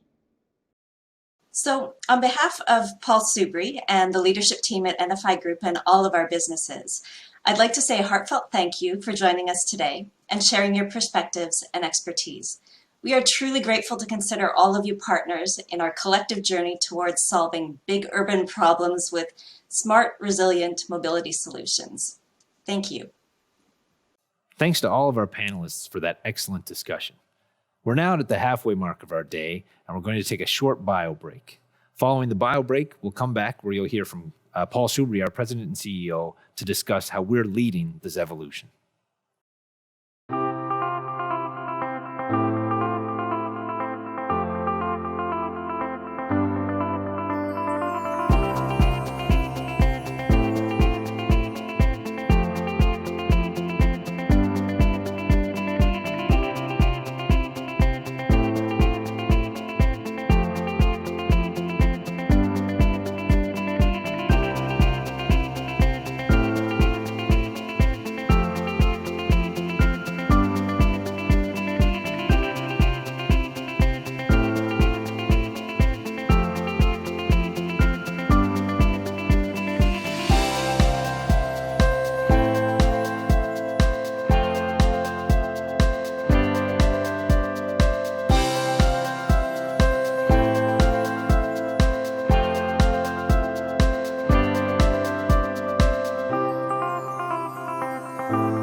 Welcome back from your bio break, and we'll now kick off the second half of today's presentation.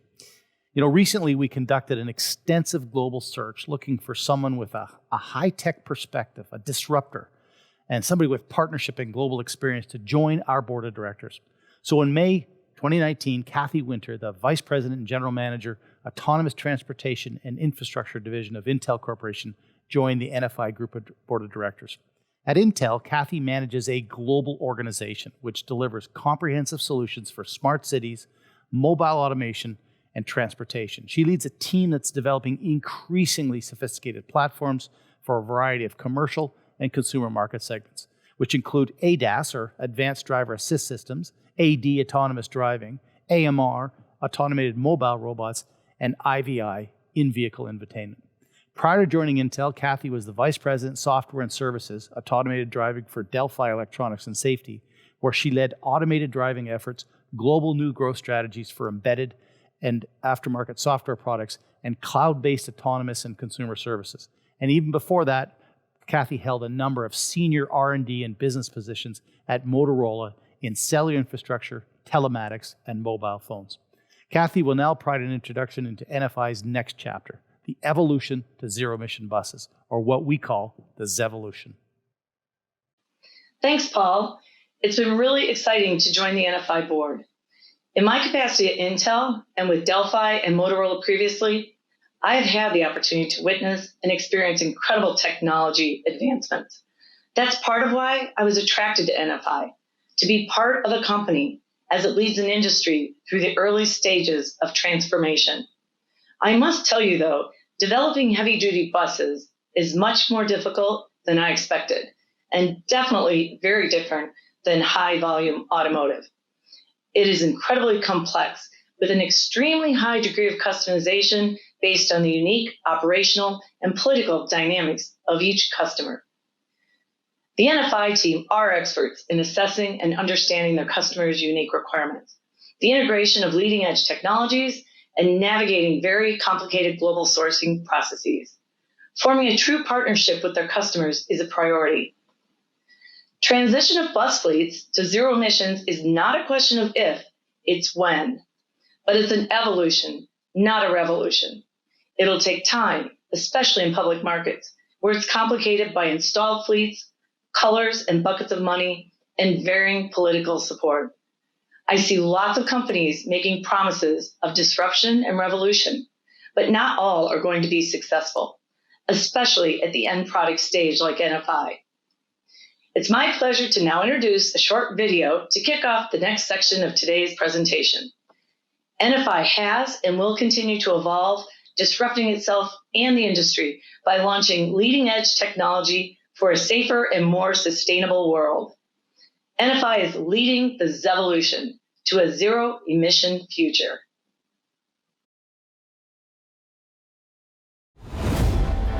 The world of transportation is changing, and everyone knows what's coming next. Zero-emission buses and coaches, moving millions of people all around the world. Change needs a leader, and we are that leader. It's not a revolution. We delivered our first zero-emission bus in 1969. Our electric vehicles are already in the largest cities in North America and the UK. And it's not just about the bus. We provide solutions, parts, telematics, and infrastructure, all designed to suit each unique operator. We aren't just planning for what comes next. We're already doing it. Incorporating cutting-edge technology while building on unmatched production capacity and charging experience to create smart, sustainable, and connected solutions. We are constantly evolving and moving forward. We have made investments in our people, products, and services, and we're excited about the road ahead and the growth it will drive. NFI doesn't plan in years. We plan in generations. We are leading the Zevolution to a zero-emission future.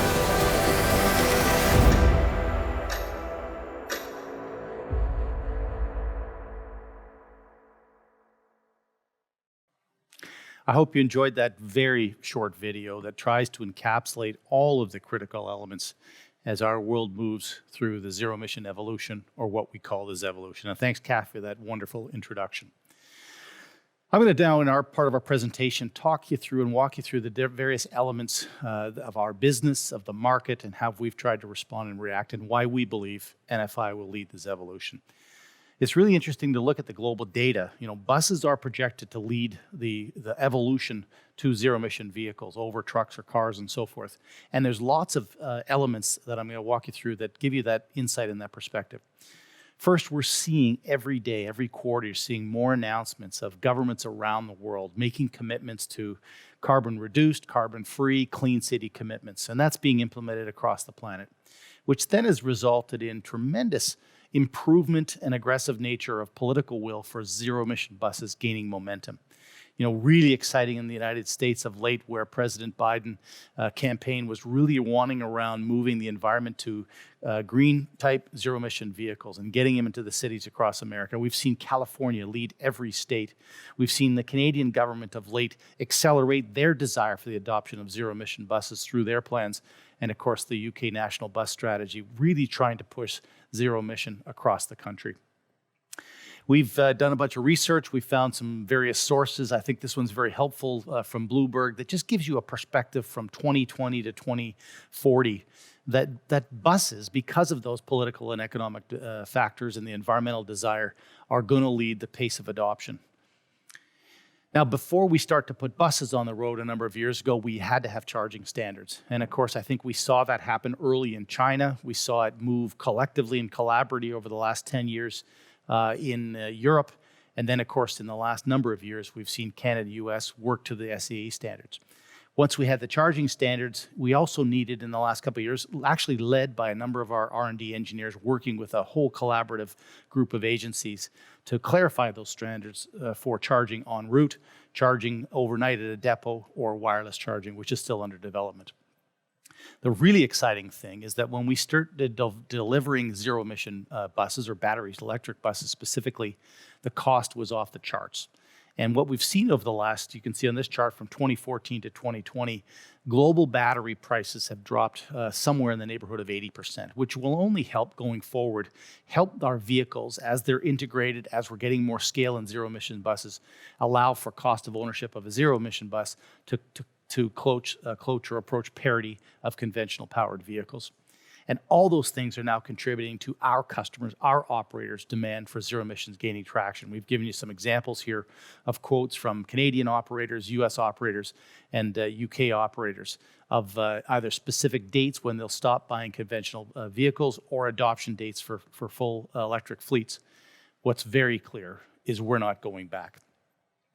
Now, the pace of adoption is obviously for everybody's debate. There's a number of issues we have to consider. First, you have largely public transit fleets with vehicles that still have a useful life, and to some extent a strategy in many cases of one-to-one replacement of an old propulsion technology to zero emission.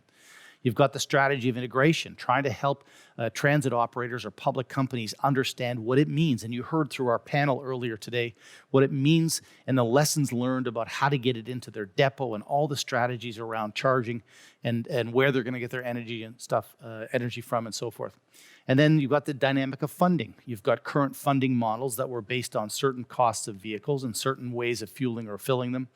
And now the unplanned environment of where does the money come from, the charging infrastructure, and whether you do it in terms of maintenance changes into your depots, as well as what government funding initiatives might be available. And then finally, you've got to kind of retrain and evolve your entire workforce, whether it's the sourcing people, the operators, the maintenance people, the programming people, and dispatch, and so forth. So there's a lot of things that will actually take time to help people pace the adoption.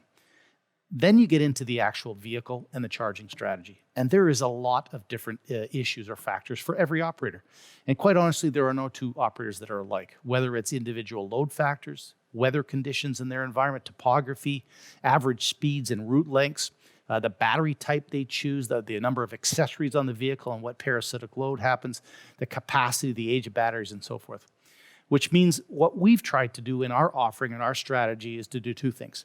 Have different types of zero-emission vehicles depending on the customer's desire, whether it's battery electric or fuel cell or trolley electric, And then in addition, provide a scenario where we can be very flexible with the different types of charging that they may need, whether it's at the depot or en route or range extenders. We're really comfortable and we're really excited of where we're at in leading this movement to zero emission or electric bus mobility. When you look at the combination and the creation of NFI Group, we have over 450 combined years experience of our individual companies. We've got more than 105,000 vehicles in service today in well over 100 cities around the world. And there's a whole bunch of things that make us not only in a position to lead, but continue to lead and grab more share as we go forward. First, our buses were designed. Our bus has been around for 50 years in terms of the current configuration, the monocoque type structure. At New Flyer, for example, we chose a strategy of designing the structure or the shell or the monocoque frame of the vehicle to be able to be propulsion agnostic up front. Whether we were having clean diesel, whether it was natural gas, whether they were planning for electric trolleys, or ultimately fuel cell or battery electric. All kinds of issues are taken into consideration. Weight distribution. It's one thing to have lots of batteries and have a certain level and size of vehicle, but not be able to fill it up with passenger capacity. And so all those things have helped us to position our vehicles to be agnostic, to move with our customers. We've also made choices around adapting and adopting different types of materials, whether it's carbon steel or stainless steel to build our structures. And all of them were designed for common maintenance and field service. We're really proud of the fact that our company, NFI, has tested more buses at the Federal Altoona site than any other competitors. The other dynamic is that no two buses are alike. In addition to the city's requirements being unique, every operator has all kinds of issues that they use and understand and imply when they go forward with zero-emission vehicles. And so we have to have a vehicle that lasts a certain length of time. They have their own heating and cooling type standards. We have different types of capacity requirements. We have weather dynamics and all these other things. So at the end of the day, we don't sell spec buses off the shelf. Our expertise lies in the rapid customization and then be able to manufacture at scale. And that's been something that's been very successful across our entire business. Our zero-emission electric journey really started in 1969, 50 years ago, when we delivered our very first electric rubber-wheeled trolley to Seattle. And you could see on this chart a whole bunch of major industry first or milestones, whether it's fuel cells, whether it's hybrids, battery electric vehicles, telematics introduction, and so forth, where our business has continued to evolve over time, to the point where we now have pivoted completely. We don't just sell buses anymore. We provide solution. And that means whether we provide or integrate our own charging strategy with them or work with the operator, the buses and vehicles themselves, a way to connect and use data to diagnose the vehicle and service, and then a very comprehensive aftermarket support. We have revenue streams from all elements of this value chain. But what was missing was a place to go. As the industry started to try and move towards fuel cells or battery electric vehicles, there was no place to go to really understand the implications. And so in 2017, our company launched what we call the VIC, or Vehicle Innovation Center. It is based in Addison, Alabama, at our manufacturing facility, a dedicated facility where people can go to understand what it means, all the implications associated with a battery electric or a fuel cell electric vehicle. Numerous displays, interactive activities, observation decks where you can see the design layout of the vehicles, placement of batteries, different chargers to understand those implications for you, and very excited, what you see on the picture here, what we believe to be the world's first zero-emission bus simulator, based on an Excelsior charge. You can see the front end here, and working with simulator companies to make it almost like aircraft simulation, the ability to really understand what it means to drive an all-electric vehicle. And today, we already have the platform of zero-emission vehicles across our Arbach line, our Excelsior, as well as our Alexander Dennis and Motor Coach vehicles. These buses exist and are all in operation or in for sale today. So what we've chosen from a strategy over the last number of years, there was method to the acquisitions.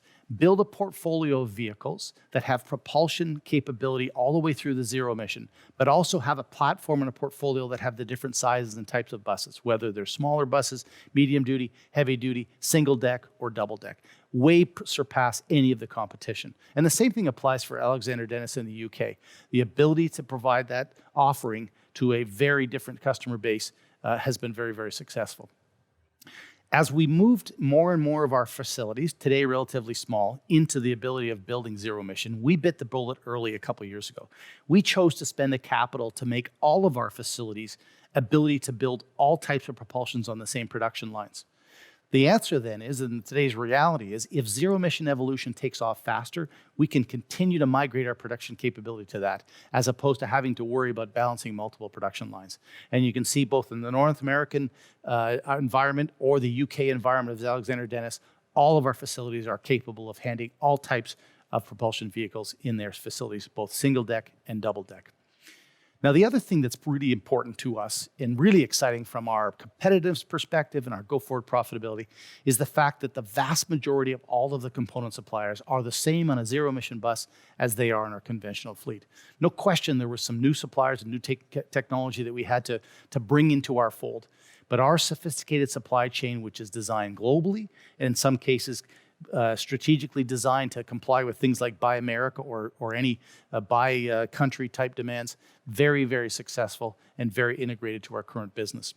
We've also chosen to partner with key leading suppliers. You see some names here of some of the very exciting partners that we've chosen.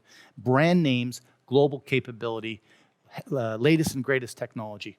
And really exciting, just to point out, you may have seen our press release earlier today. Alexander Dennis has been partnering with BYD for 3 or 4 years now to put Alexander Dennis bodies integral and building with BYD chassis supplied from China. We've just come to an agreement with BYD in the UK to have a strategy where Alexander Dennis will build the chassis based on a BYD design and supply and will integrate themselves for an all UK built electric vehicle. Very exciting opportunity for us. Now, we manufacture today in the rest of our business, we manufacture our own battery packs. And so we have numerous cell sourcing relations, a couple of prime providers today. We also buy battery modules from those providers, and then we manufacture our own battery packs. And so what you see on this chart here is we'll take those input components, we'll build the battery pack inside our manufacturing facilities adjacent to the production line.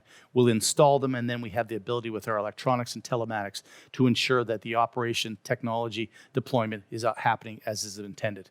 And so we continue to push this battery market research and testing to ensure that we're market leaders, which is also a key element of our strategy. We've chosen to remain kind of cell agnostic. It has both financial implications in terms of the ability to stay latest and greatest on R&D. We've seen battery prices continue to come down.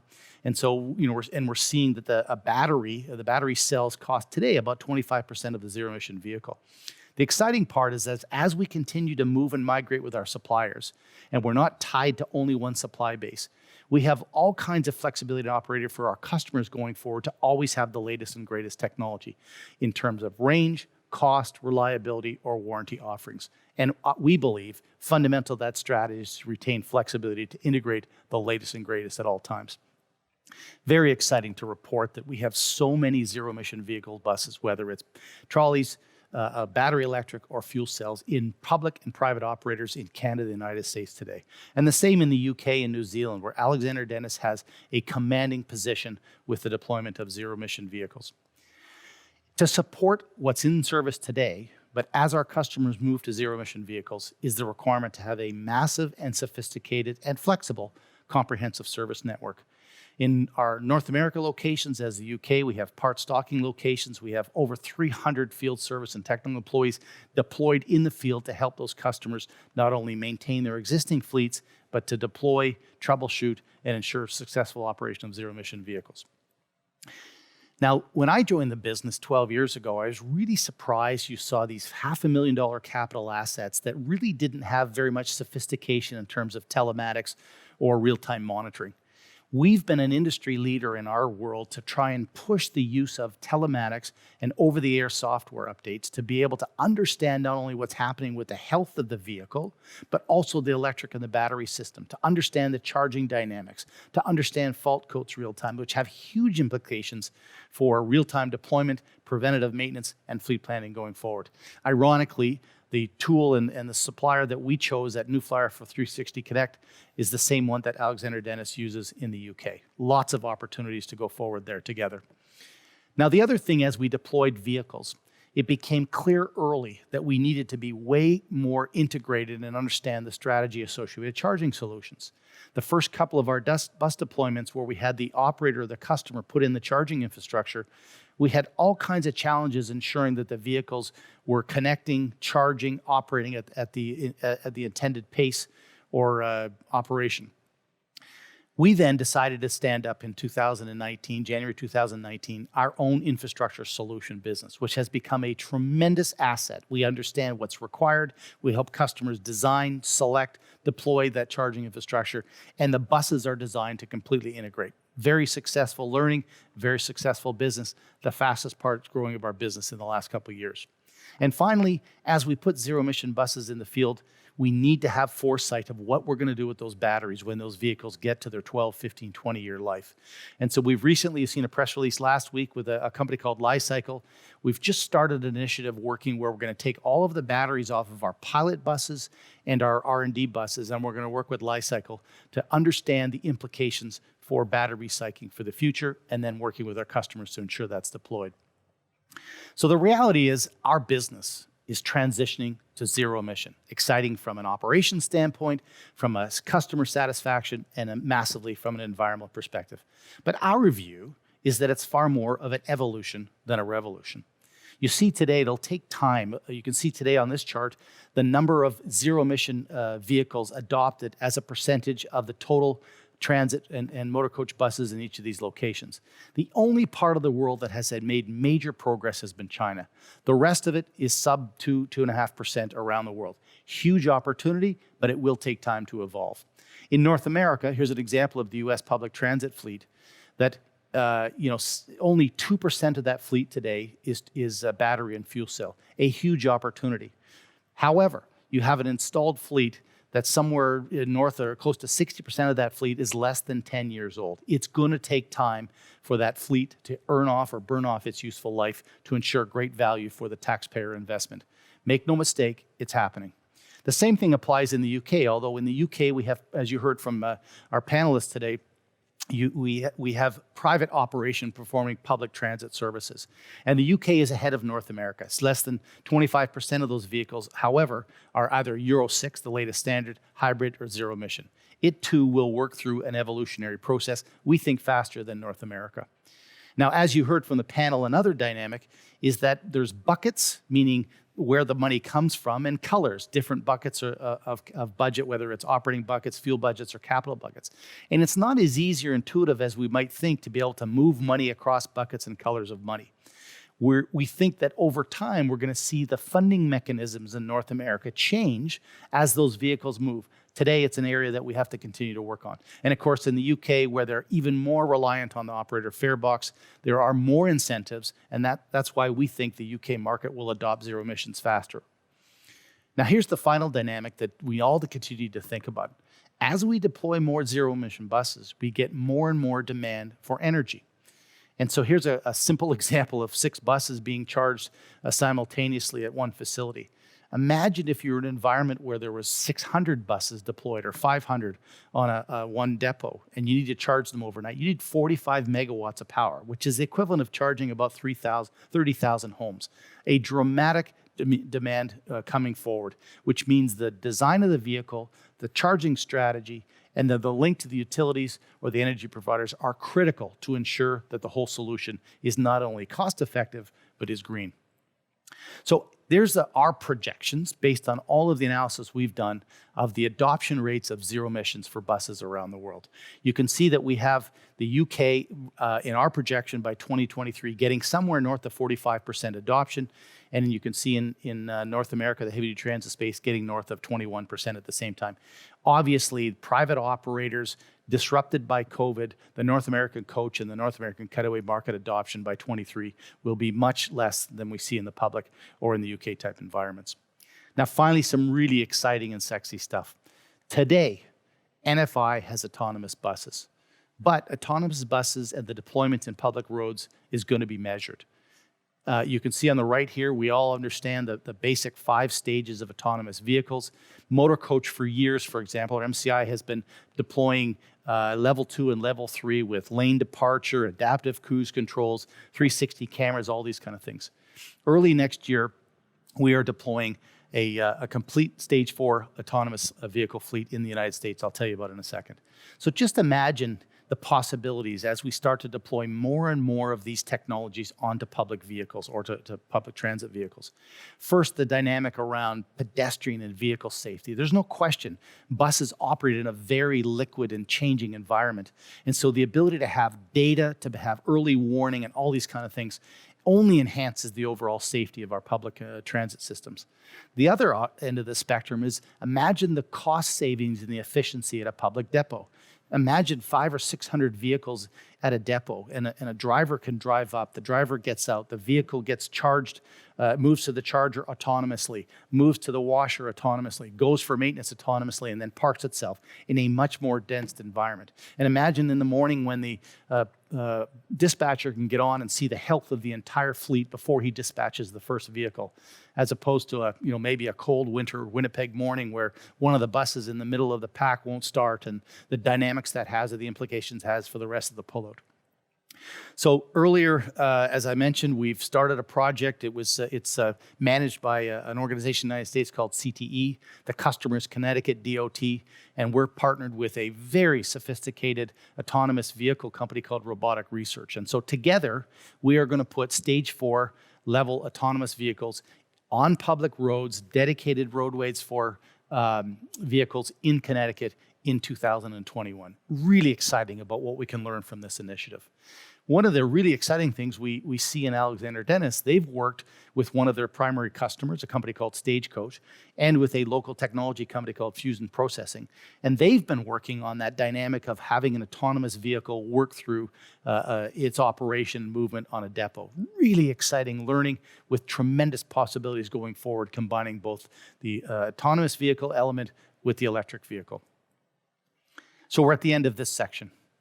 We really are excited about where we are. We've got this healthy sense of paranoia and learning about what the competition and the market is doing. I mean, what's been deployed in our space in the last 5 or 10 years outweighs the pace of the technology evolutions we've seen in the last 70 or 80 years. The market dynamics are positioned for buses and coaches to move to electric vehicles. We've built our business as a combination of companies with decades of investment, innovation, and product development. And as you heard from Ian, we're now harmonized that into an integrated operating company. We are the industry leader historically of deployed, and we're the industry leader today as we move to zero emission and as we see that evolution to the zero emission future, or what we call the Zevolution. We've got the most manufacturing capacity, the largest installed fleet, the deepest relationships, and the most reliable and extensive aftermarket infrastructure. And we offer solutions. Everything from the legacy propulsion that customers need as they transition through infrastructure solutions, electric vehicles, and part support. Today, NFI's backlog is about 8% zero emission. 31% of our public bid universe are moving to zero emissions. That will only drive the continued growth of our business, as well as profitable growth and return to our shareholders. With that, I'm going to hand it back over to Steve. Thanks, Paul. We are really excited about the future of NFI Group and the Zevolution. We will now hear from our business unit presidents, who will provide an update on their respective markets and share how they are contributing to the Zevolution. First, we will hear from Chris Stoddard, president of New Flyer and MCI. Chris has been with NFI Group since 2007, and prior to his current role, Chris served as New Flyer's Senior Vice President of Engineering and Customer Service. Next, we'll hear from Doug Minix, General Manager of Arbach. Doug joined Arbach in 2019, and prior to this role, he served at Tenneco for over 16 years as Executive Director of Operations. We'll then hear from Paul Davies, President and Managing Director of Alexander Dennis Limited, who will join us from the UK. Paul has over 25 years in the bus and rail industries, and he joined Alexander Dennis in 1997. Lastly, we will hear from Brian Dusnip, President of NFI Parts. Brian joined NFI Group in 2013. He was previously the CFO of North American Bus Industries, which was acquired by us in that year. I'll now hand it over to Chris.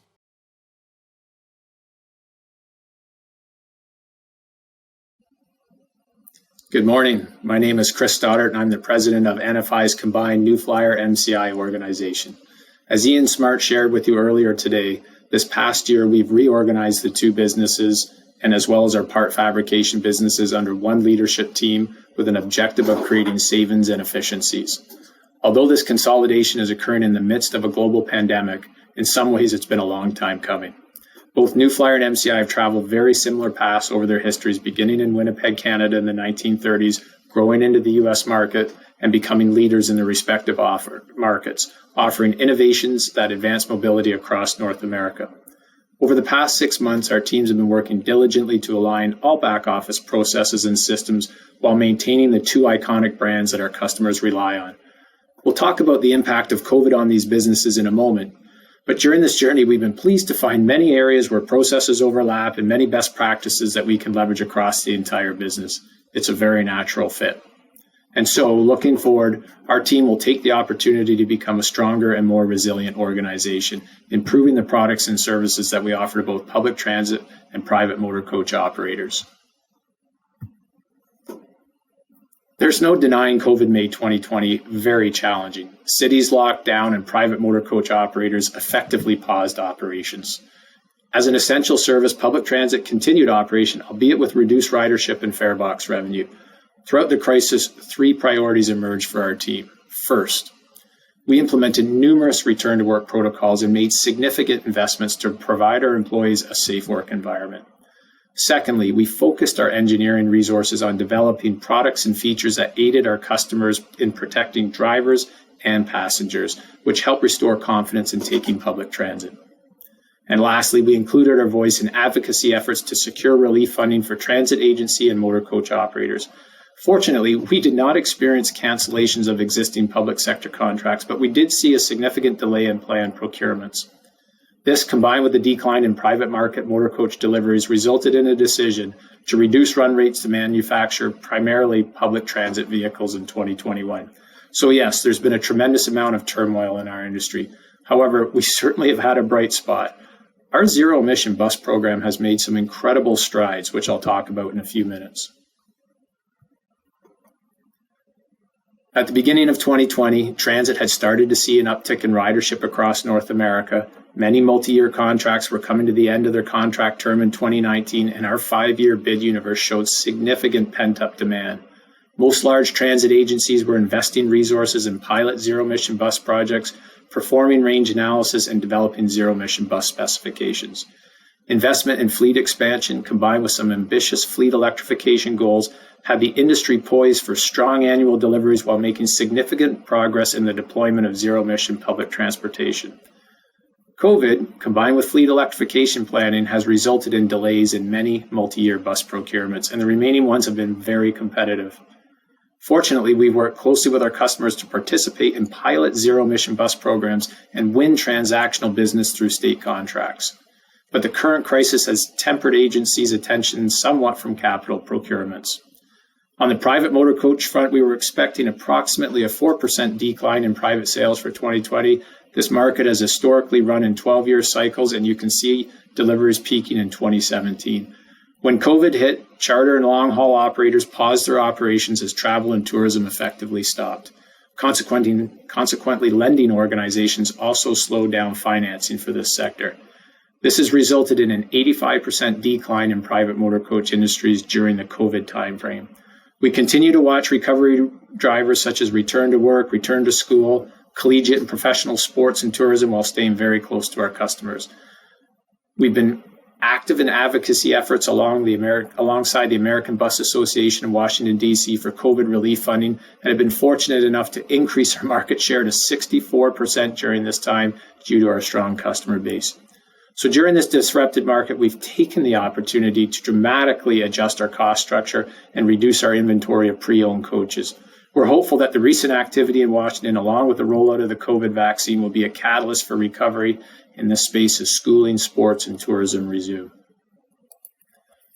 Historically, ridership alone has not driven market demand for transit vehicles, but availability of public funding has. During this global pandemic, governments on both sides of the border have recognized the critical role transit plays in remobilizing cities and supporting economic recovery. Throughout 2020, there's been a tremendous amount of activity focused on obtaining relief funding to offset the lack of farebox and contract revenue. In the U.S., the Coronavirus Response and Relief Supplemental Appropriations Act of 2021 was recently signed into law on December 27, 2020.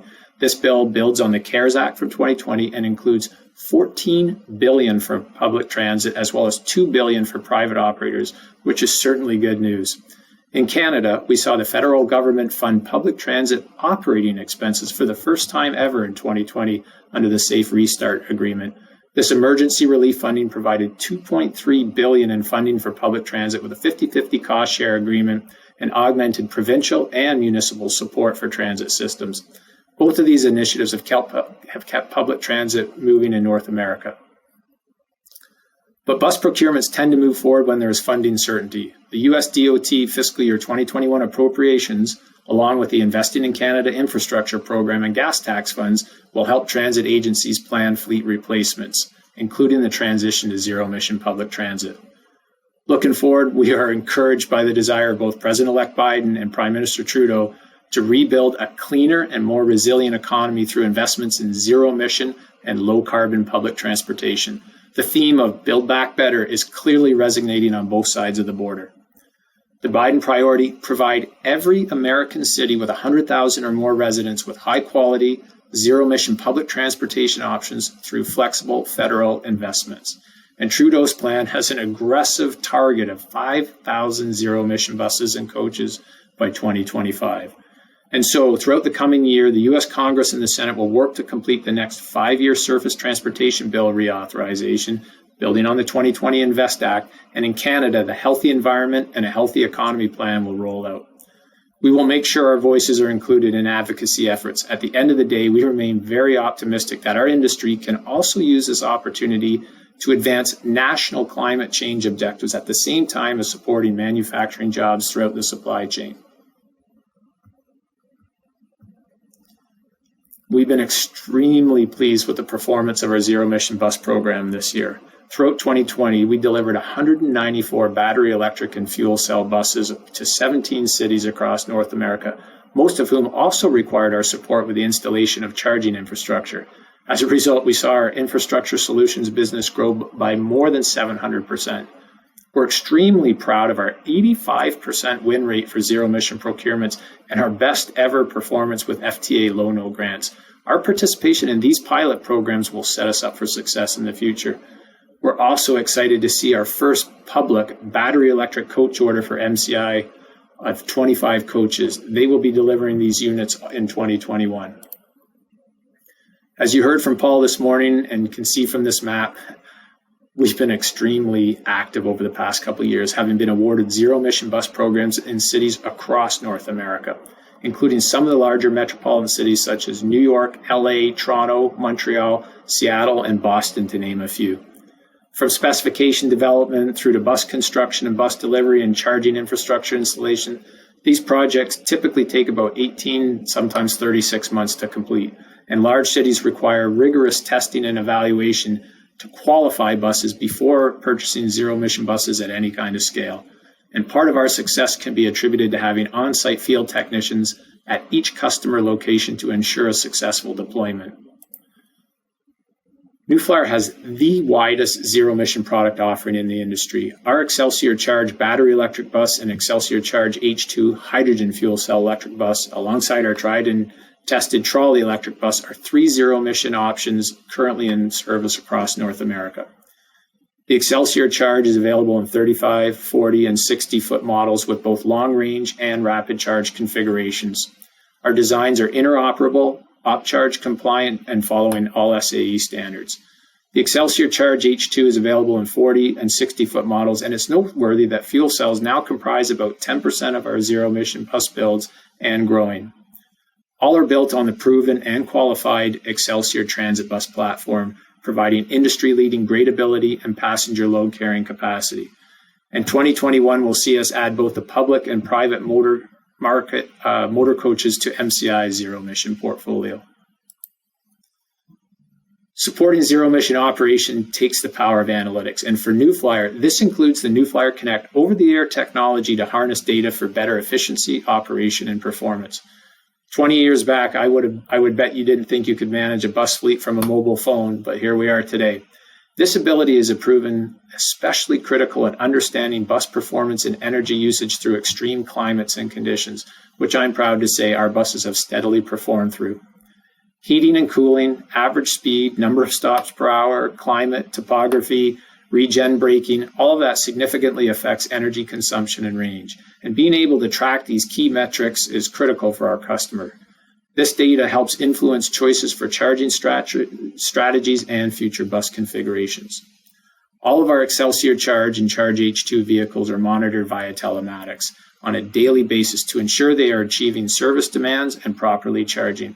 The same technology will be deployed on all of our MCI electric coaches too. And speaking of infrastructure, this is the most critical part of a zero-emission bus adoption and the most influential factor of success behind an electric bus deployment. For us, it's also a growing business and cause for optimism. So we proudly offer New Flyer Infrastructure Solutions as a full suite service.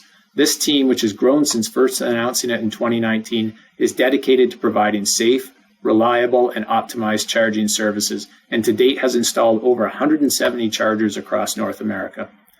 Energy optimization, design and installation of wayside and depot chargers, coordinating UL certification, site visits, on-site grid to bus testing and commissioning, providing engineering services, and financial projections are just some of the tasks this team takes on. And we've been absolutely thrilled with the year-over-year growth and expect it to continue in line with our zero-emission bus deliveries. Looking ahead to 2021, it's remarkable to see the appetite for zero-emission public transportation has not waned.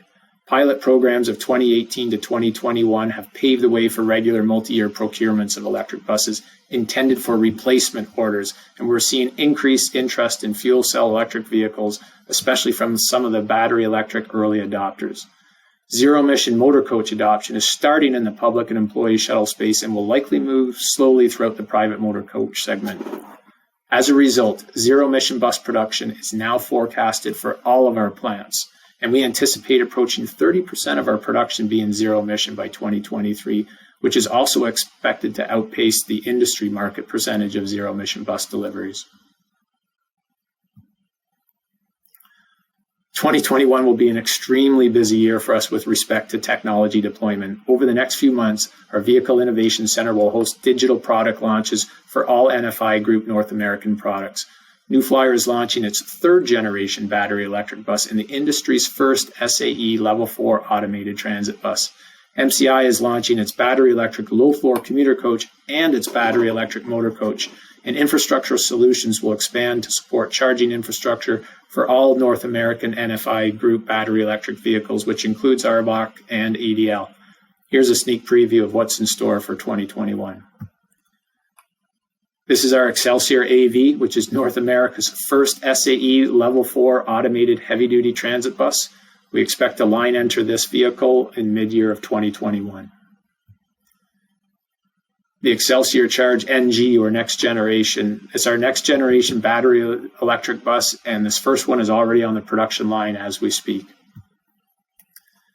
The D45 CRTE LE Charge, this is MCI's low entry battery electric commuter coach for the public market.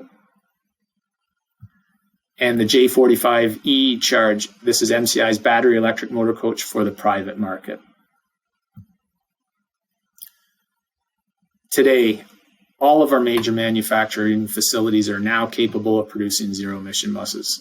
We've made the investments in personal protective equipment, tooling, battery manufacturing cells, commissioning bays, charging infrastructure, and hydrogen fueling capabilities.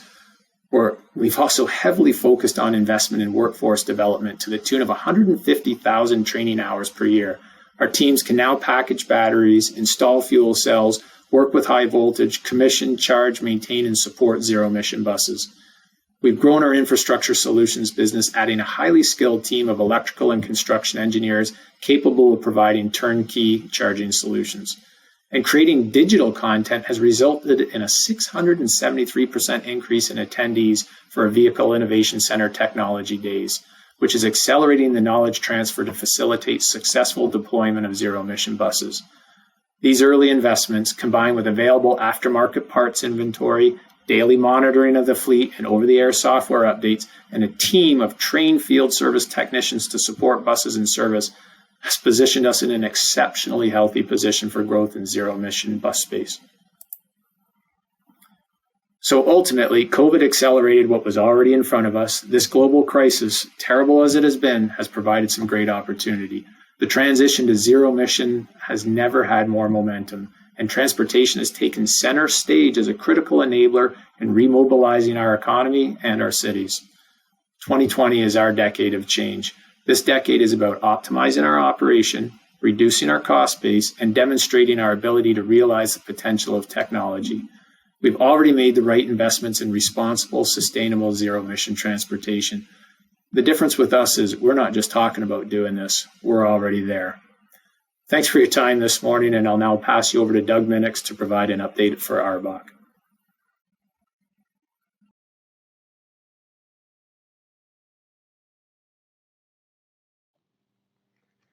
Thanks, Chris.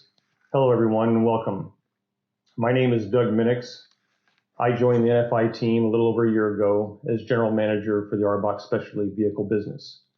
I'd like to take the next few minutes and introduce ARBOC to you. We are the leader in the North American low-floor cutaway market. ARBOC serves the low-floor segment of the total cutaway market. This is a great complement to the New Flyer transit business. We meet the demand for easy access for those requiring special accommodations. ARBOC was founded in 2008 in Middlebury, Indiana, where we are located today. We have produced well over 4,000 buses since the beginning and have grown to over 130 employees. Our current book of business is strong with 350 plus units in queue. We also operate through a dealer network of 13 independently owned and operated dealerships with 31 locations in North America. 2020 represented many challenges and opportunities. We were off to a great start, tracking well above our plan, and then the pandemic hits, and we paused our operations. We restarted in late May, then the second wave hit us in November. At that time, we experienced very high absenteeism, and our suppliers were also negatively affected. The opportunities are still there. We're executing on existing contracts, we're gaining more business and more market share. We're increasing our throughput, which means more sales. We continue to leverage the New Flyer supply base, and we're launching the electric Equus, our zero-emission market disruptor, while utilizing the New Flyer EV expertise. We also will be executing our strategy on the low-floor electric cutaway. Looking at our market, the update and recovery, we enjoy a 75% market share in the low-floor segment of the overall cutaway market. The cutaway market has been strong and remains strong in 2021 and continues to grow in the out years. We're integrating some design and enhancements on the Equus platform as well. Those will go into production in early 2021. And as I mentioned earlier, we have a strong order book with over 350 units in queue. We're very excited about our market. Let's not forget the impact of the zero emissions demand in our market. This chart shows our conservative estimates for the next few years. I personally believe the demand to be much greater going forward. This is an opportunity for solid growth in the out years. The outlook is extremely positive, and we are dedicated to grow to meet the demand. Here's a snapshot of the products that we offer at ARBOC. We have two distinct categories. First is the Equus. It's our low-floor, mid-size, medium-duty transit shuttle bus. It's a monocoque design built from the ground up at our facility with capacity of up to 33 passengers. Second, we have the low-floor cutaways, offered in 3 models. The Mobility, which has our kneeling suspension capability, can carry up to 21 passengers. It's also the chosen platform for our future electric cutaway. The Freedom is a low-floor, fully accessible, non-kneeling product. And finally, the Independence, which is our smallest, lowest cost, low-floor, fully accessible option. We utilize multiple OEMs for chassis and chassis components. for these units. Moving on to zero emission evolution. We are excited to talk about our new Equus, Charge, ARBOC's zero emission battery electric bus. This beauty is built on the traditional Equus platform and offers a 200 plus mile range that can be expanded. We're fortunate to have the New Flyer expertise in battery electric assisting us. Their Excelsior Charge technology is a big part of what we have included in the Equus Charge. We will be launching the Equus Charge in the second quarter this year, as well as getting our test vehicle through Altoona. Remember, this vehicle, like all of our products, is designed, sourced, and built in America. We are very, very proud of these accomplishments. Another one of our exciting projects is electrification of our low floor cutaway. This is equally important to ARBOC, our dealers, and the customers that we support. We are targeting the launch of the new vehicle and market introduction next year. This project is well underway. As mentioned earlier, we will utilize the Ford E450 cutaway platform. This vehicle will have low floor capabilities and an estimated range of 250 plus miles, and also fast charge options. It will be 100% all electric and be completely Buy America compliant. As I mentioned, demand will only continue to grow as states legislate the use of electric vehicles. For example, going forward, California is mandating through a general gradual progression that all vehicles with 14,000 pound GVW be electric. These actions will continue to drive demand. In closing, I want to leave you with our go forward strategies. Increase market share of low floor medium duty buses, utilize our variation reduction program that improves quality, longevity, as well as overall customer satisfaction while helping us to increase our build rate. We'll be increasing efficiency and eliminating waste through the New Flyer Operational Excellence program and utilize our lean expertise. Electrification of our low floor medium duty as well as our low floor cutaway products, and leverage improvements through collaboration with our sister divisions. We'll continue to be diligent and enhance our Buy America compliance and sourcing strategies. So overall, our future is bright at ARBOC. We're very excited with what the new year brings. That's the ARBOC business. Thank you for your time. I would now like to introduce Paul Davies from Alexander Dennis.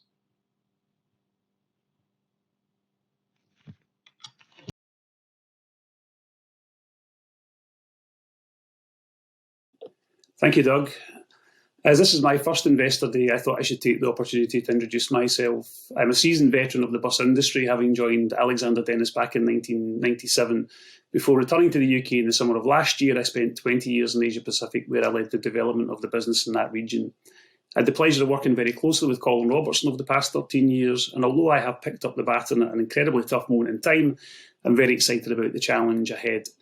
COVID has forced us to make some tough decisions to realign the business to the economic reality and prepare it for long-term growth. So a bit about ADL at a high level. We are a global leader in the design and manufacture of single and double-deck lightweight buses and coaches. Our business consists of three very strong brands: Dennis, founded in 1895, Plaxton in 1907, and Alexander in 1924. So a combined 300 years of expertise, knowledge, and a long track record of product innovation and ability to develop new markets across the globe.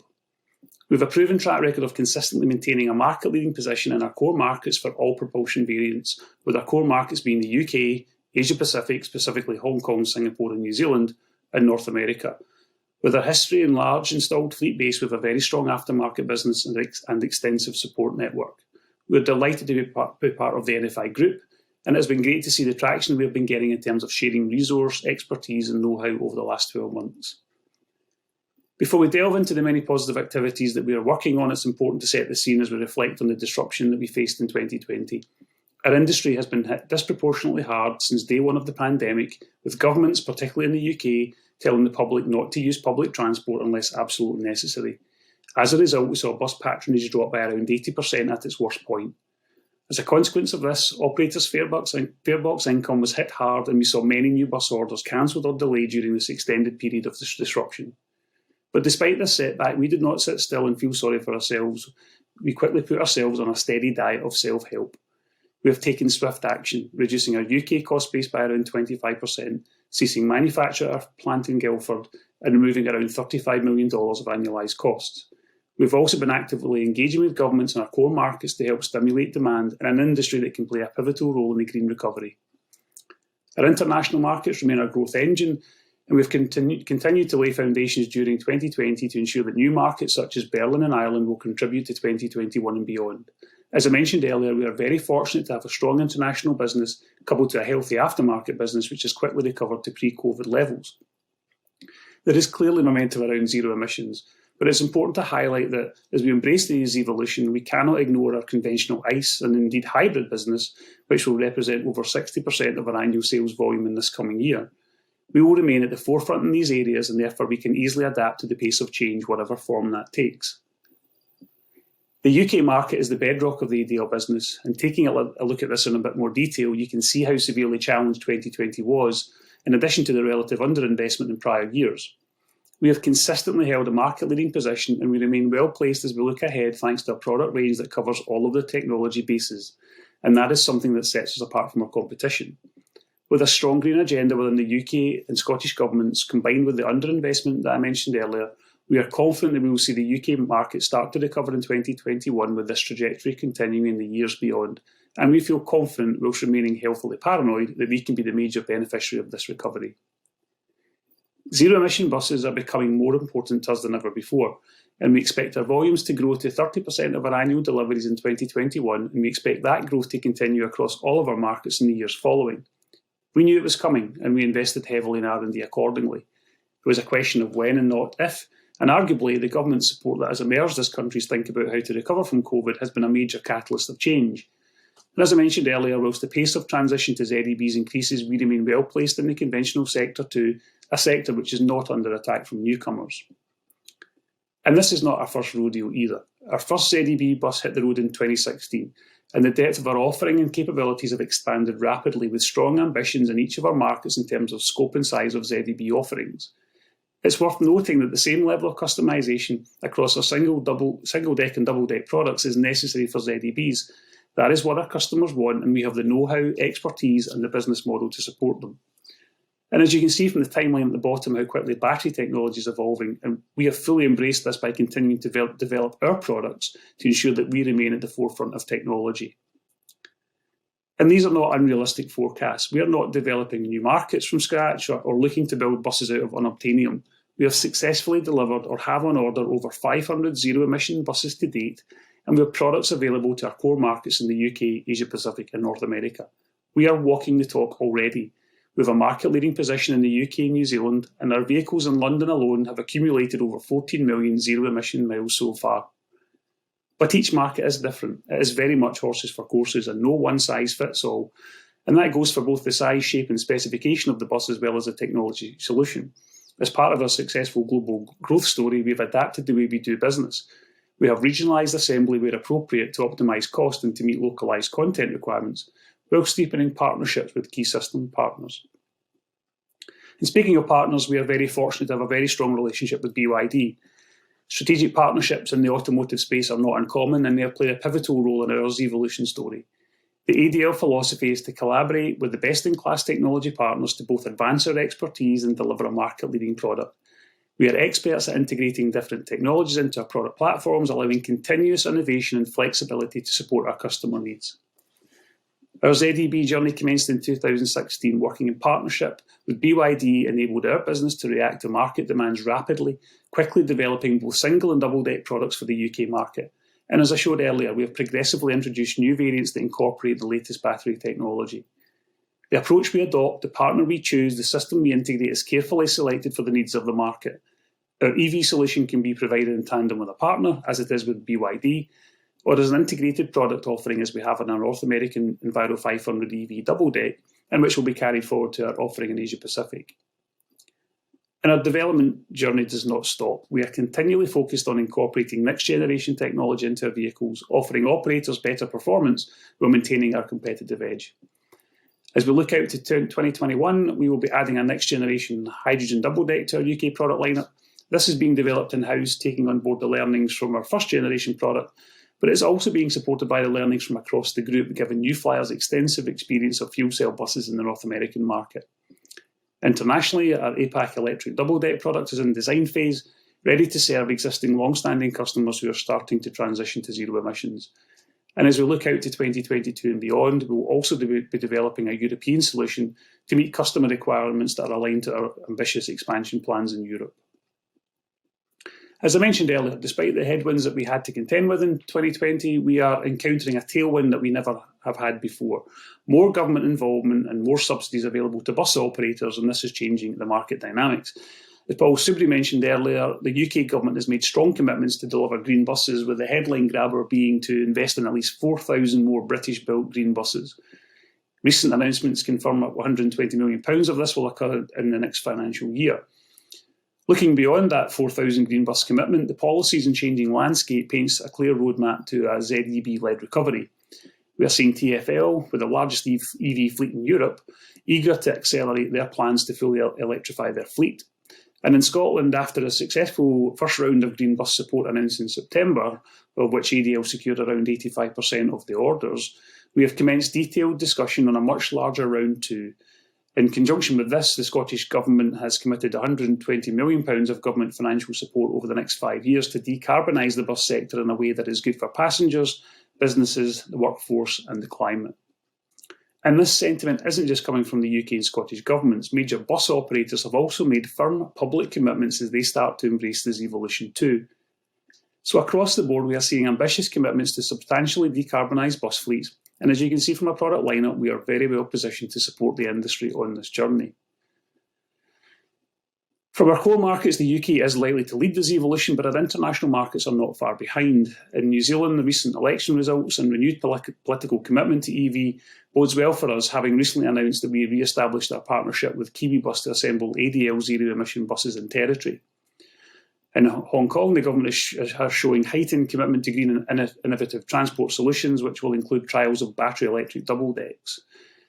Commitments from the NTA in the Republic of Ireland to invest in a further 800 zero-emission buses, with a tender recently released. And the changing political dynamics in North America are accelerating ZEB demand, as Chris outlined in his presentation.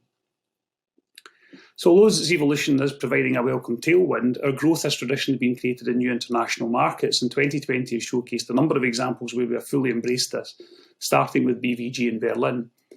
Providing a gateway into the wider European market, securing this flagship contract in Berlin will have a transformational impact on our European business. With a framework agreement for up to 430 buses signed in October 2018, we have developed a product with a unique 3-door, 2-staircase design to meet market-specific requirements. With the prototype vehicles delivered to the customer in November, after successful trialling, we are planning to commence serial production later this year. 2020 also saw ADL breaking into the Irish market, where we signed a framework agreement with the NTA for the delivery of up to 600 hybrid double-deck buses, with firm orders for 280 buses already placed. Whilst these buses are diesel-electric hybrid, they have the ability to operate in electric range modes, so have zero emissions capability for those parts of the route where reducing roadside emissions and improving air quality is a priority for stakeholders. So with COVID creating a period of temporary market disruption, we have reacted, realigned and refocused to ensure that we are well positioned to return to long-term growth. We have embraced the challenges and opportunities presented by a one-of-a-kind 2020.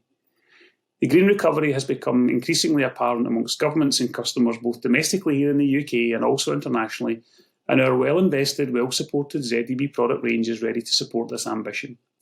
This is not a paper-takes-on-anything exercise. We have a proven track record of building and delivering on this. The strength of the Alexander Dennis brand and our commitment to providing our customers with a competitive product and support proposition gives them confidence. Our international markets have been our engine of growth in the past, and nothing has changed in that regard. We continue to selectively grow in the markets that are best suited to the Alexander Dennis skill set. 2020 has laid the groundwork for both Ireland and Berlin, and we will reap the benefit of this in 2021. You've heard consistently throughout the presentations that the group are well placed to maximise the opportunity afforded to us by this evolution. And I hope that I've been able to articulate how we at ADL are well invested across our product range, our customers, markets and aftermarket infrastructure to be able to not only embrace the shift to zero-emission solutions, but to continue to serve our customers during their own zero-emission transition, while supporting the needs of conventional fleet. Thank you very much. I'll now pass you over to Brian Dewsnup of NFI Parts.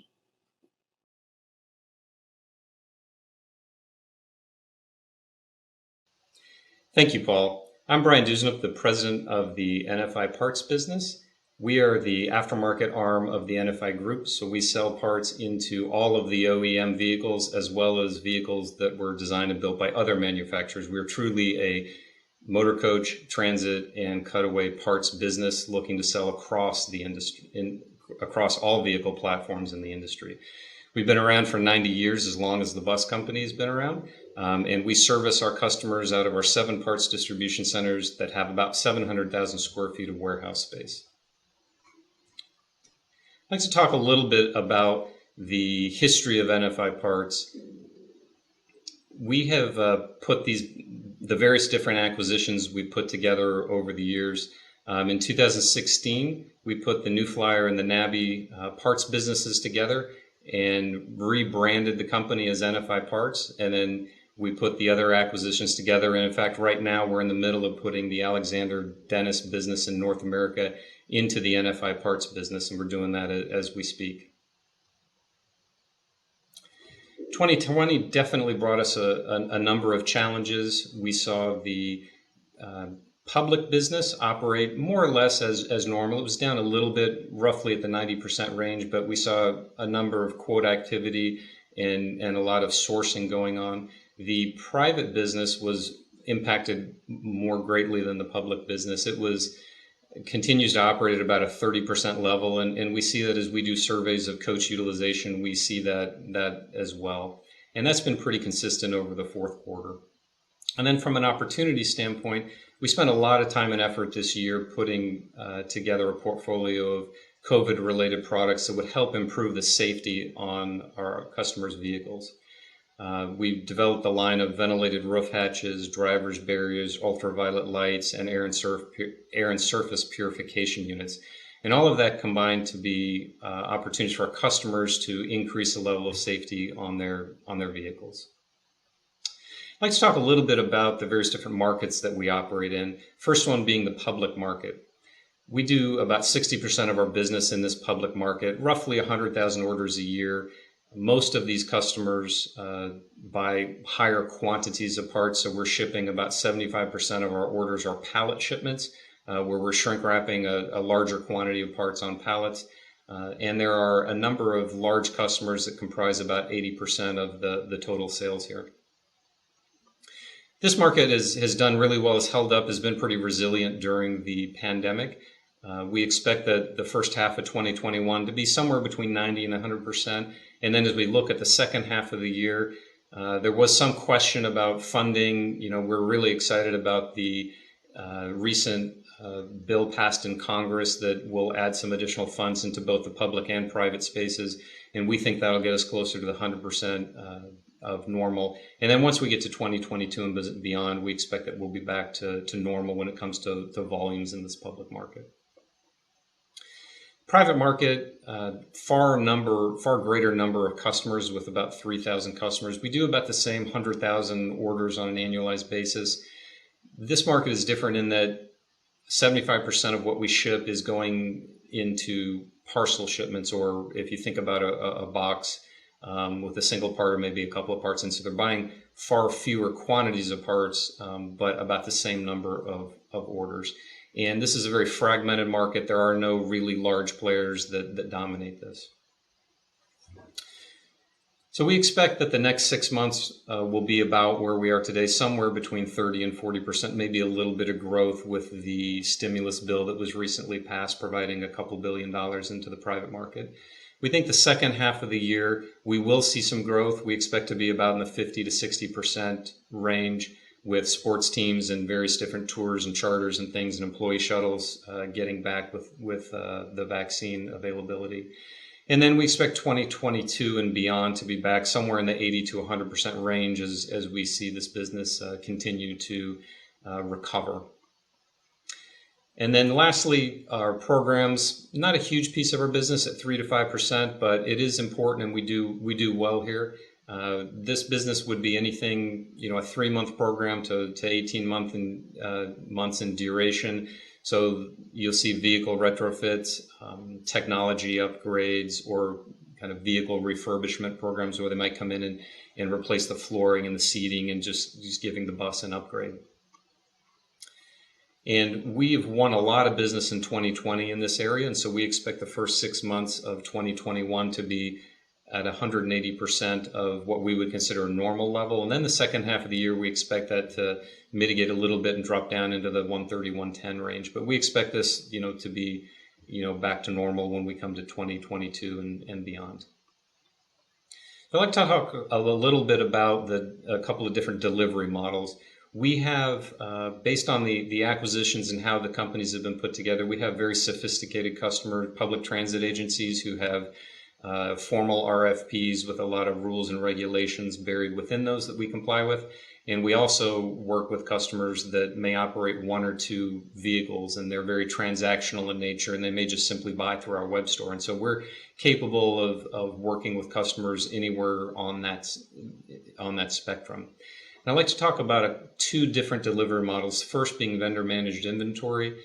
That's a program where we will hold inventory specifically for a customer, and that customer agrees to only buy that set of parts from us. And that's beneficial for both of us because it really cuts down on the amount of administrative work required to do all the sourcing and quoting and things like that, and allows us really just to concentrate on part supply and really hitting a pretty high availability rate. And then the other one I'd like to highlight are our parts kits. A lot of maintenance jobs will require multiple parts, 15, 20 different parts to do a job. And customers may not have inventory on everything or may not be able to put that all together. And so our parts kits allow for a single box to come and you can do an entire maintenance job with that box. So everything you need comes in that kit, can simply get taken to the vehicle, opened, and then away you go. When it comes to zero emission buses, you've heard a lot of exciting things today about the manufacture of zero emission buses, and we're here as a parts organization to support that transition. We've done a lot of foundational groundwork in getting our system set up with batteries, traction motors, and all the things that zero emission buses will need. And we're excited about that transition and supporting our customers in that way. We believe that as the OE, we'll have a unique role as the technology continues to increase on these vehicles. Our ability to support that as an OE is just elevated. And our competitors are going to have a hard time supporting this as they won't have access to the same engineering drawings and technical support that we have access to.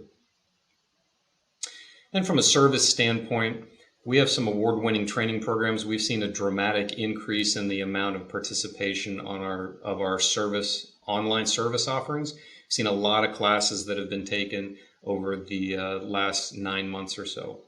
And then we also provide accident services, so buses that need a major repair from a major accident. We're usually the first call, and we can outline an entire parts package that's required to get that bus back into running and good working order. And we have a number of wonderful partnerships. As the largest OE in North America, we have great and deep and long relationships with our supply base. That allows us to have the lowest cost basis and use that in the industry to capture some pretty good market share. And we've also developed a couple of private label brands, our Kinetic brand and our SVP brand. We are an OE first company. We like to sell the OE parts. We think that's the best design.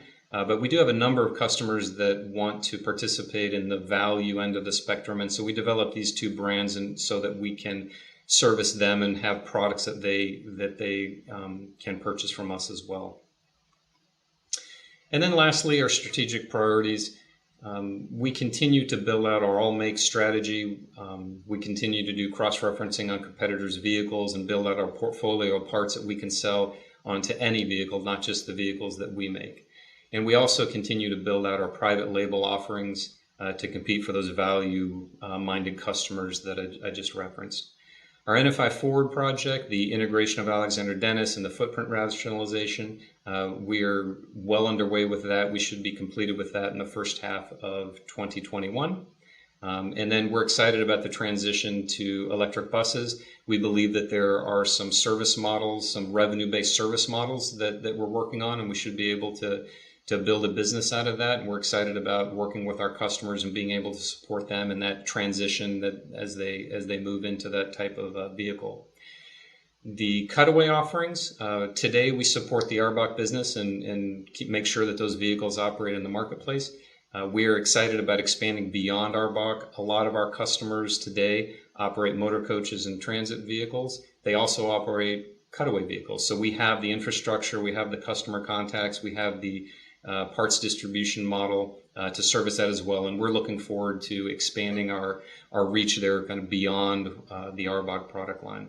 And then lastly, our vendor managed inventory programs. We're really interested in continuing to build those relationships with customers. We view those as multi-year relationships, and it's been really beneficial for us and our customers to be able to move into that type of an offering and be able to service them in that way. So we're excited about the future at NFI Parts. We are excited about 2021 and the opportunity to participate as the business continues to grow and return to normal levels. And so I appreciate your time, and we'll turn it back over to Stephen. Thanks, Brian, and all of the presidents for those market updates. We'll now have our EVP and CFO, Pipasu Soni, discuss how the priorities and plans you heard from today's sessions will drive our financial results for 2021 and beyond. We were very pleased to have Pipasu join our team 13 months ago, as he brings a wealth of experience in business transformation, performance and process improvements, capital management, and strategic planning. Prior to joining NFI, Pipasu worked with United States Steel, Pentair, and Honeywell International. Thanks, Stephen, and thank you for joining us for our Investor Day. I'm Pipasu Soni, the Chief Financial Officer for NFI Group.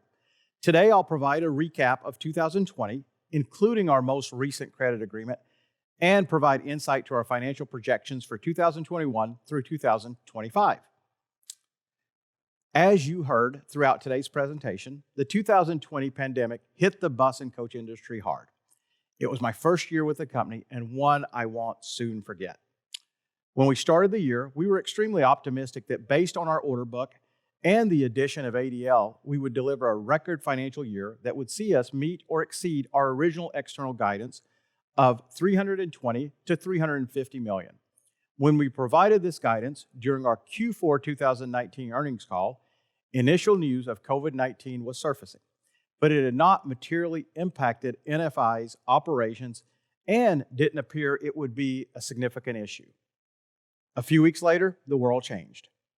We immediately mobilized and moved to a proactive approach by idling the majority of our facilities for more than 2 months and providing daily communication on COVID-19 measures across our company. We accelerated our 3-year business strategy by launching NFI Forward, which Ian previously discussed, to right-size operations and lower fixed cost. We took advantage of tax deferrals put into place by various governments and utilized CEWS and UK furlough schemes where available. We revised our credit agreements twice to provide more flexibility to navigate through the crisis.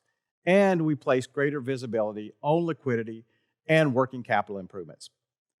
As we close out 2020 and maneuver through COVID-related absences, we are pleased to reconfirm the guidance that we provided during our Q3 2020 earnings call of $145 to $155 million for the full year.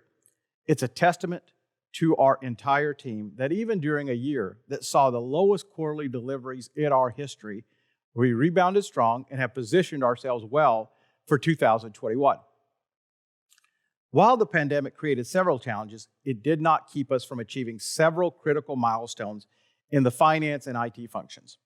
These improvements included moving to a shared service model for accounting, treasury, payables, and other back office functions. This not only provides efficiencies and cost savings, but also positions us to accelerate the integration of future acquisitions. We also incorporated a functionalized model for finance. We now have business finance teams focused on FP&A, or financial planning and analysis, versus the day-to-day accounting. This shift allows the business unit FP&A teams to spend more time partnering with their business unit leaders to identify and drive the best opportunities for EBITDA growth and cash flow performance. We implemented several systems that drive visibility and common definitions across the company. For example, with Oracle EPM, Using common metric definitions, we can better determine which teams are driving the performance for items such as inventory and share best practices to help underperforming units. And lastly, we moved from a business unit first approach in determining our IT roadmap to one that reviews and ranks priorities globally. I'm very pleased with the accomplishments by the NFI team and during a year of uncertainty to help position NFI Group for long-term success. As we close out 2020, I do want to thank our banking partners in North America and now in the UK who have been instrumental in NFI Group's success. They have stepped up to ensure that we have enough covenant flexibility as we recover from COVID-19.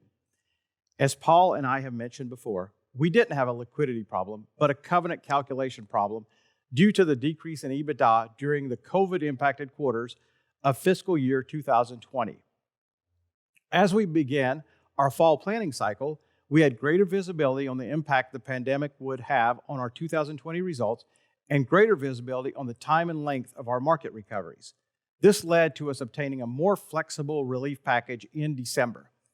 As we close out the year, we expect our liquidity to be above $220 million, even when factoring in the cancellation of our sidecar credit facility, which was never used. A few notes on the amended agreement.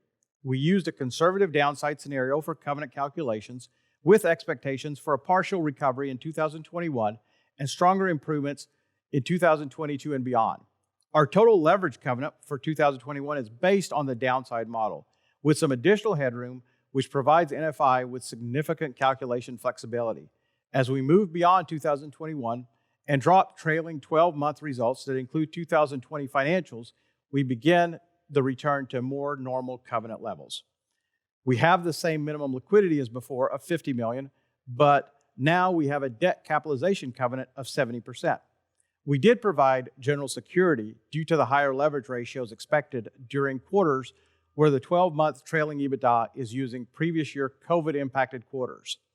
Please note that this security does not include fixed property, and while it is a general security, mostly on working capital assets, there are no borrowing base requirements associated with it. Lastly, we will keep dividends at current levels, provided we meet all financial covenants. Again, I want to thank the banks for their partnership and their continued confidence in the business and leadership team. As we've now closed out 2020, we wanted to provide our expectations for 2021 and provide targets for the longer term. For 2021, we are slightly pivoting our internal goals to include an equal focus on EBITDA and cash flow generation, which ultimately will provide an accelerated path for debt reduction and EPS growth. The cash flow focus is primarily through working capital improvements, many that are already in progress through the NFI Forward initiative. Outside of operational improvements, we are also reviewing options for items such as tax structure to help in both EPS growth and cash flow generation. For 2021, we expect revenue to be between $2.8 and $2.9 billion and adjusted EBITDA to be between $220 and $240 million. This represents an improvement of over 50% from 2020 adjusted EBITDA levels. Within our manufacturing segment, we expect ZEBs to account for approximately 20 to 25% of revenue based on our current order book. We plan to maintain our dividend at current rates and spend more capital versus 2020 based on NFI Forward requirements. In total, we expect capital spending of approximately $50 million, with an approximate split of 70% for maintenance and 30% for strategic NFI Forward projects. As we think of the longer term through 2025, and with NFI Forward completed by the end of 2022, we see several factors that will drive growth, margin, and ROIC improvements. By 2025, we expect revenue will be roughly $4 billion without any additional acquisitions. This growth is driven by market recovery in North America bus and coach and UK transit, continued growth in our RBOC and cutaway and medium-duty markets, and ADL's international expansion in Europe and Asia Pacific. For 2025, top-line growth and margin improvements expectations will also come as our manufacturing segment sees 35 to 40% of revenue coming from ZEBs. 2025 adjusted EBITDA, we expect to be between $400 and $450 million, with expectations that the private market begins to return to pre-COVID levels in 2023, and we experience significant volume drop through as we produce vehicles with a much lower cost base following the improvements generated by NFI Forward. As Ian mentioned in his presentation, we see an opportunity to remove 8 to 10% of both overhead and SG&A costs from 2019 levels. When volumes return to those types of levels, NFI's revenues will be generated on a cost base that is more variable and includes a smaller fixed component. We expect ROIC will be above 12%. For ROIC, we've seen lower levels in 2019 and 2020 as we made significant investments from 2017 to 2019 throughout our business. These investments in capital expenditures, ZEB production capacity, and acquisitions were all the right decisions and will provide positive EPS enhancement over long-term but required significant upfront investment. I have a very high level of comfort in achieving these targets by 2025 and feel there is a potential to exceed. For now, we're taking a measured approach with more conservative market recovery in private segments as we get through the pandemic. To wrap up, I want to reiterate our capital allocation priorities. First and foremost, we are focused on reducing our leverage ratio through driving internal efficiencies and process improvements, specifically through the NFI Forward initiative. Second, we will continue to fund the highest ROIC projects to ensure the greatest return for our shareholders. Next, we are committed to pay the dividend based on meeting our financial covenants, as we know the importance of this to our shareholders. Also, we're always looking for acquisitions, both bolt-ons and transformational. We've taken the current disruption as an opportunity to focus on our acquisition readiness plan and are investigating potential assets that may become available as we come out of the pandemic. Lastly, we do evaluate share repurchases based on stock price. We have a very focused approach that will drive significant value creation for our shareholders. I'd now like to introduce the chairman of the board of NFI Group, Honorable Brian Tobin. As many of you know, Brian has been the chair of NFI since it went public in 2005, and today Brian is also the vice chair of BMO. Previously, Brian served as the Premier of Newfoundland and Labrador and also served as a member of the Canadian Parliament, holding a number of senior cabinet positions, and has also served as a director and chairman of several Canadian publicly traded companies. Thank you again for joining us, and now I'd like to turn it over to Brian. Thank you, Pipasu. Well, on behalf of the entire NFI board, let me congratulate you on celebrating year one as the CFO of New Flyer Industries, and what a year you've had. Let me say with pleasure that you have risen to the occasion. For that, we thank you.